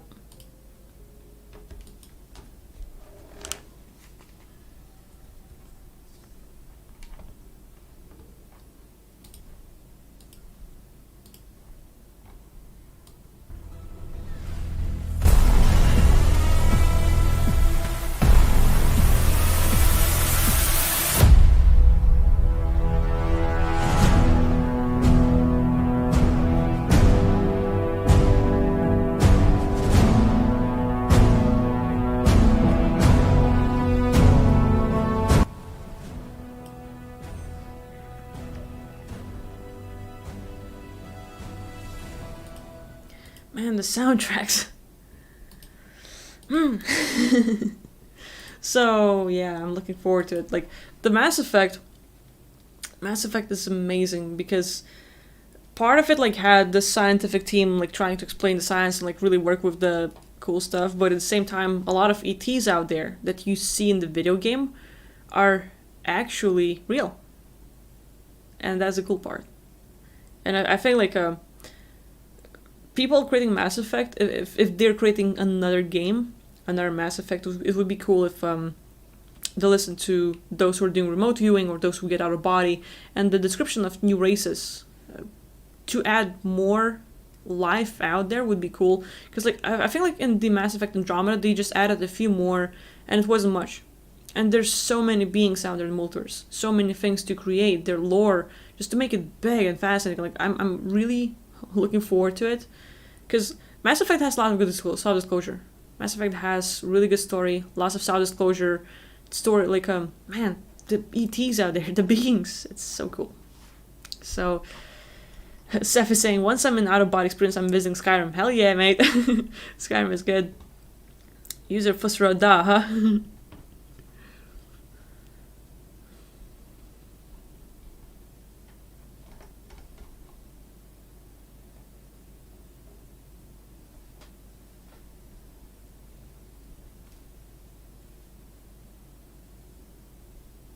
TC is asking like how do you know about the ETs? I think I haven't looked into it, so I can only assume that they do talk to people who have described these ETs. I mean, like there's like ufologists and stuff like that where they might sort of like I think like there's a guy that wrote a book on ETs, like all the alien races. So it's so simple to take just one race and just like write it down and stuff like that. But there's so much to it. Like it's true. It's true, like a lot of these ET races that like are shown in the game are out there. And they existed before the game was out. So that's the best part.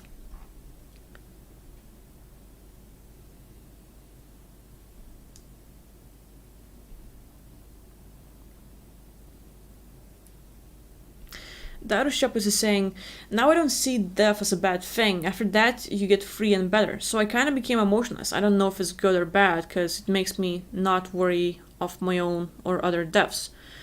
It's part of it. Like I think once you get a sort of like look about what's going on in the world and understanding the death, really depends how far you look at this thing. As a physical body, you get attached to people here. As a physical body, you get attached to the life, and yay, this is life on Earth and people you live with and beings around you and stuff like that. So that is cool. But at the same time, once you leave, you're free. And you're not inclined to care about these people unless you want to. And you can meet other versions out there, and that's good. So, it's good to not have fear. It's good to not worry, because people cry when someone dies. And, you know, it's an emotional loss and the physical loss and stuff like that. But at the same time, it's like, finally, this person is free from this hellhole. This person is free from this place and now can enjoy all the things and be free and have their own things. And that's cool. It's like freedom. So, like, I think, like, it's part of, like, this Unis Honest thing with Markiplier and Ethan. The whole idea of the channel was Memento Mori, like remember that you're gonna die, and they were doing videos every single day, and on the last day they made this 12-hour stream, which is awesome, and after that they deleted the channel. Everything that has existed, the Reddit threads, the Twitter, everything, they deleted it all. And their last video, this whole stream, was celebration, and they celebrated, they were happy that they got to experience it, and that's it. So, like, I think it's good to not be attached to the physical stuff. You know, you can feel emotions and stuff, but to actually be happy. Like, hey, I'm free now. This person is free. And people will not understand it.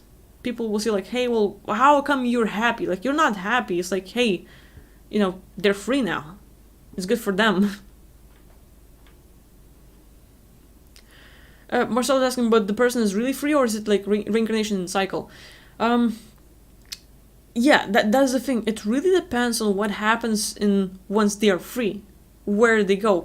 A lot depends on our belief system territory. So when a physical body dies, where the person goes, it depends what they believe in. Some people might believe in hell and heaven, and they're gonna go there. Some people were like, hey, once my physical body drops dead, I'm gonna go into my favorite anime world, I'm gonna go into the video game world, I'm gonna go into the realm I created, and they simply go where they want, and they're free, and they do anything else, and they don't have to ever come back, and they can continue living on.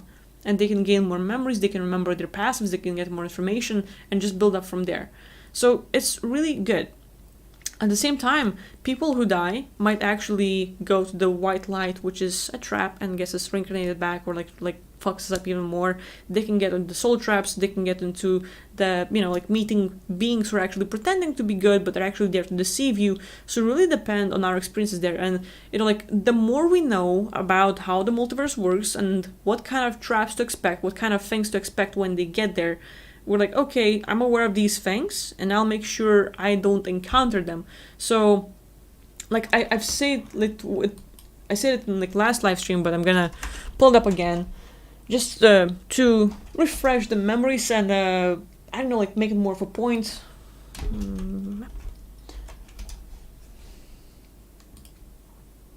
Like, Red Dead Redemption map was really the best example to give. We're gonna, like, we're gonna turn off all of these goodies. Wait, there's a lot of stuff there.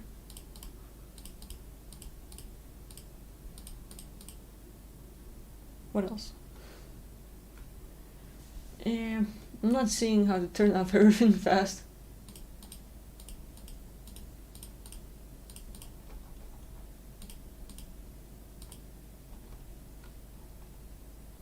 I know. Oh, okay, there we go. Okay, so basically, just again, like I've said it before, but just like imagine that, like, once you die, this is the whole multiverse, right? This is where you can go, and you're like, okay, well, where do I go and how do I avoid these traps? So you can program yourself. For example, these are all the soul traps, right? So you just like program yourself to notice where all the soul traps are, and you can have it in the map. And knowing that, you can make sure, like, okay, since I know where they are, I'm not gonna go there. And then you're like, okay, well, where are, like, the safe places? Where can I go to actually live and be safe? And boom, you find it. And like, oh, okay, I'm gonna go there. And so basically, you yourself can program the rules of what you can encounter and do out there in the multiverse. So just because you're dying, you're like, what's after that? You can program yourself and have, like, sort of stats of where to go, what to do, what to try to sort of, like, avoid, and what to, like, where to actually go and, like, having, like, enjoyment and stuff like that. So, like, you have all the rules to program and be safe. So yeah, anyway, people, it's actually been, like, almost 3 hours, and it's, like, 1 a.m. for me, so I'm gonna go, like, wrap it up and do something else, I guess. We'll see. But I think, like, it would be a good wrapping up place, probably. And yeah, I think it's very crazy. Like, I just, like, want to thank you all for being here, tuning in, spending your time with me, watching the stuff. And I'm thinking about Dad. It's like, Dad, it was 1 a.m. for you. What are you doing here up this late? But yeah, anyway, like, thank you all for tuning in, watching my videos, and asking questions, engaging, being here. If there's anything I do not answer that you would like me to answer, feel free to write me an email. I might not get back to you right away, but, you know, it's a thing. Or make sure you save the question for another live stream. I'm gonna probably be live tomorrow, so we'll see what happens. But yeah, I appreciate all of you being here, asking questions, talking it up, and all the donations, appreciate it as well. You know, you people are amazing. Thank you for being here and all the support. And we'll do more. So yeah, see you next time. Thank you for watching. Bye-bye.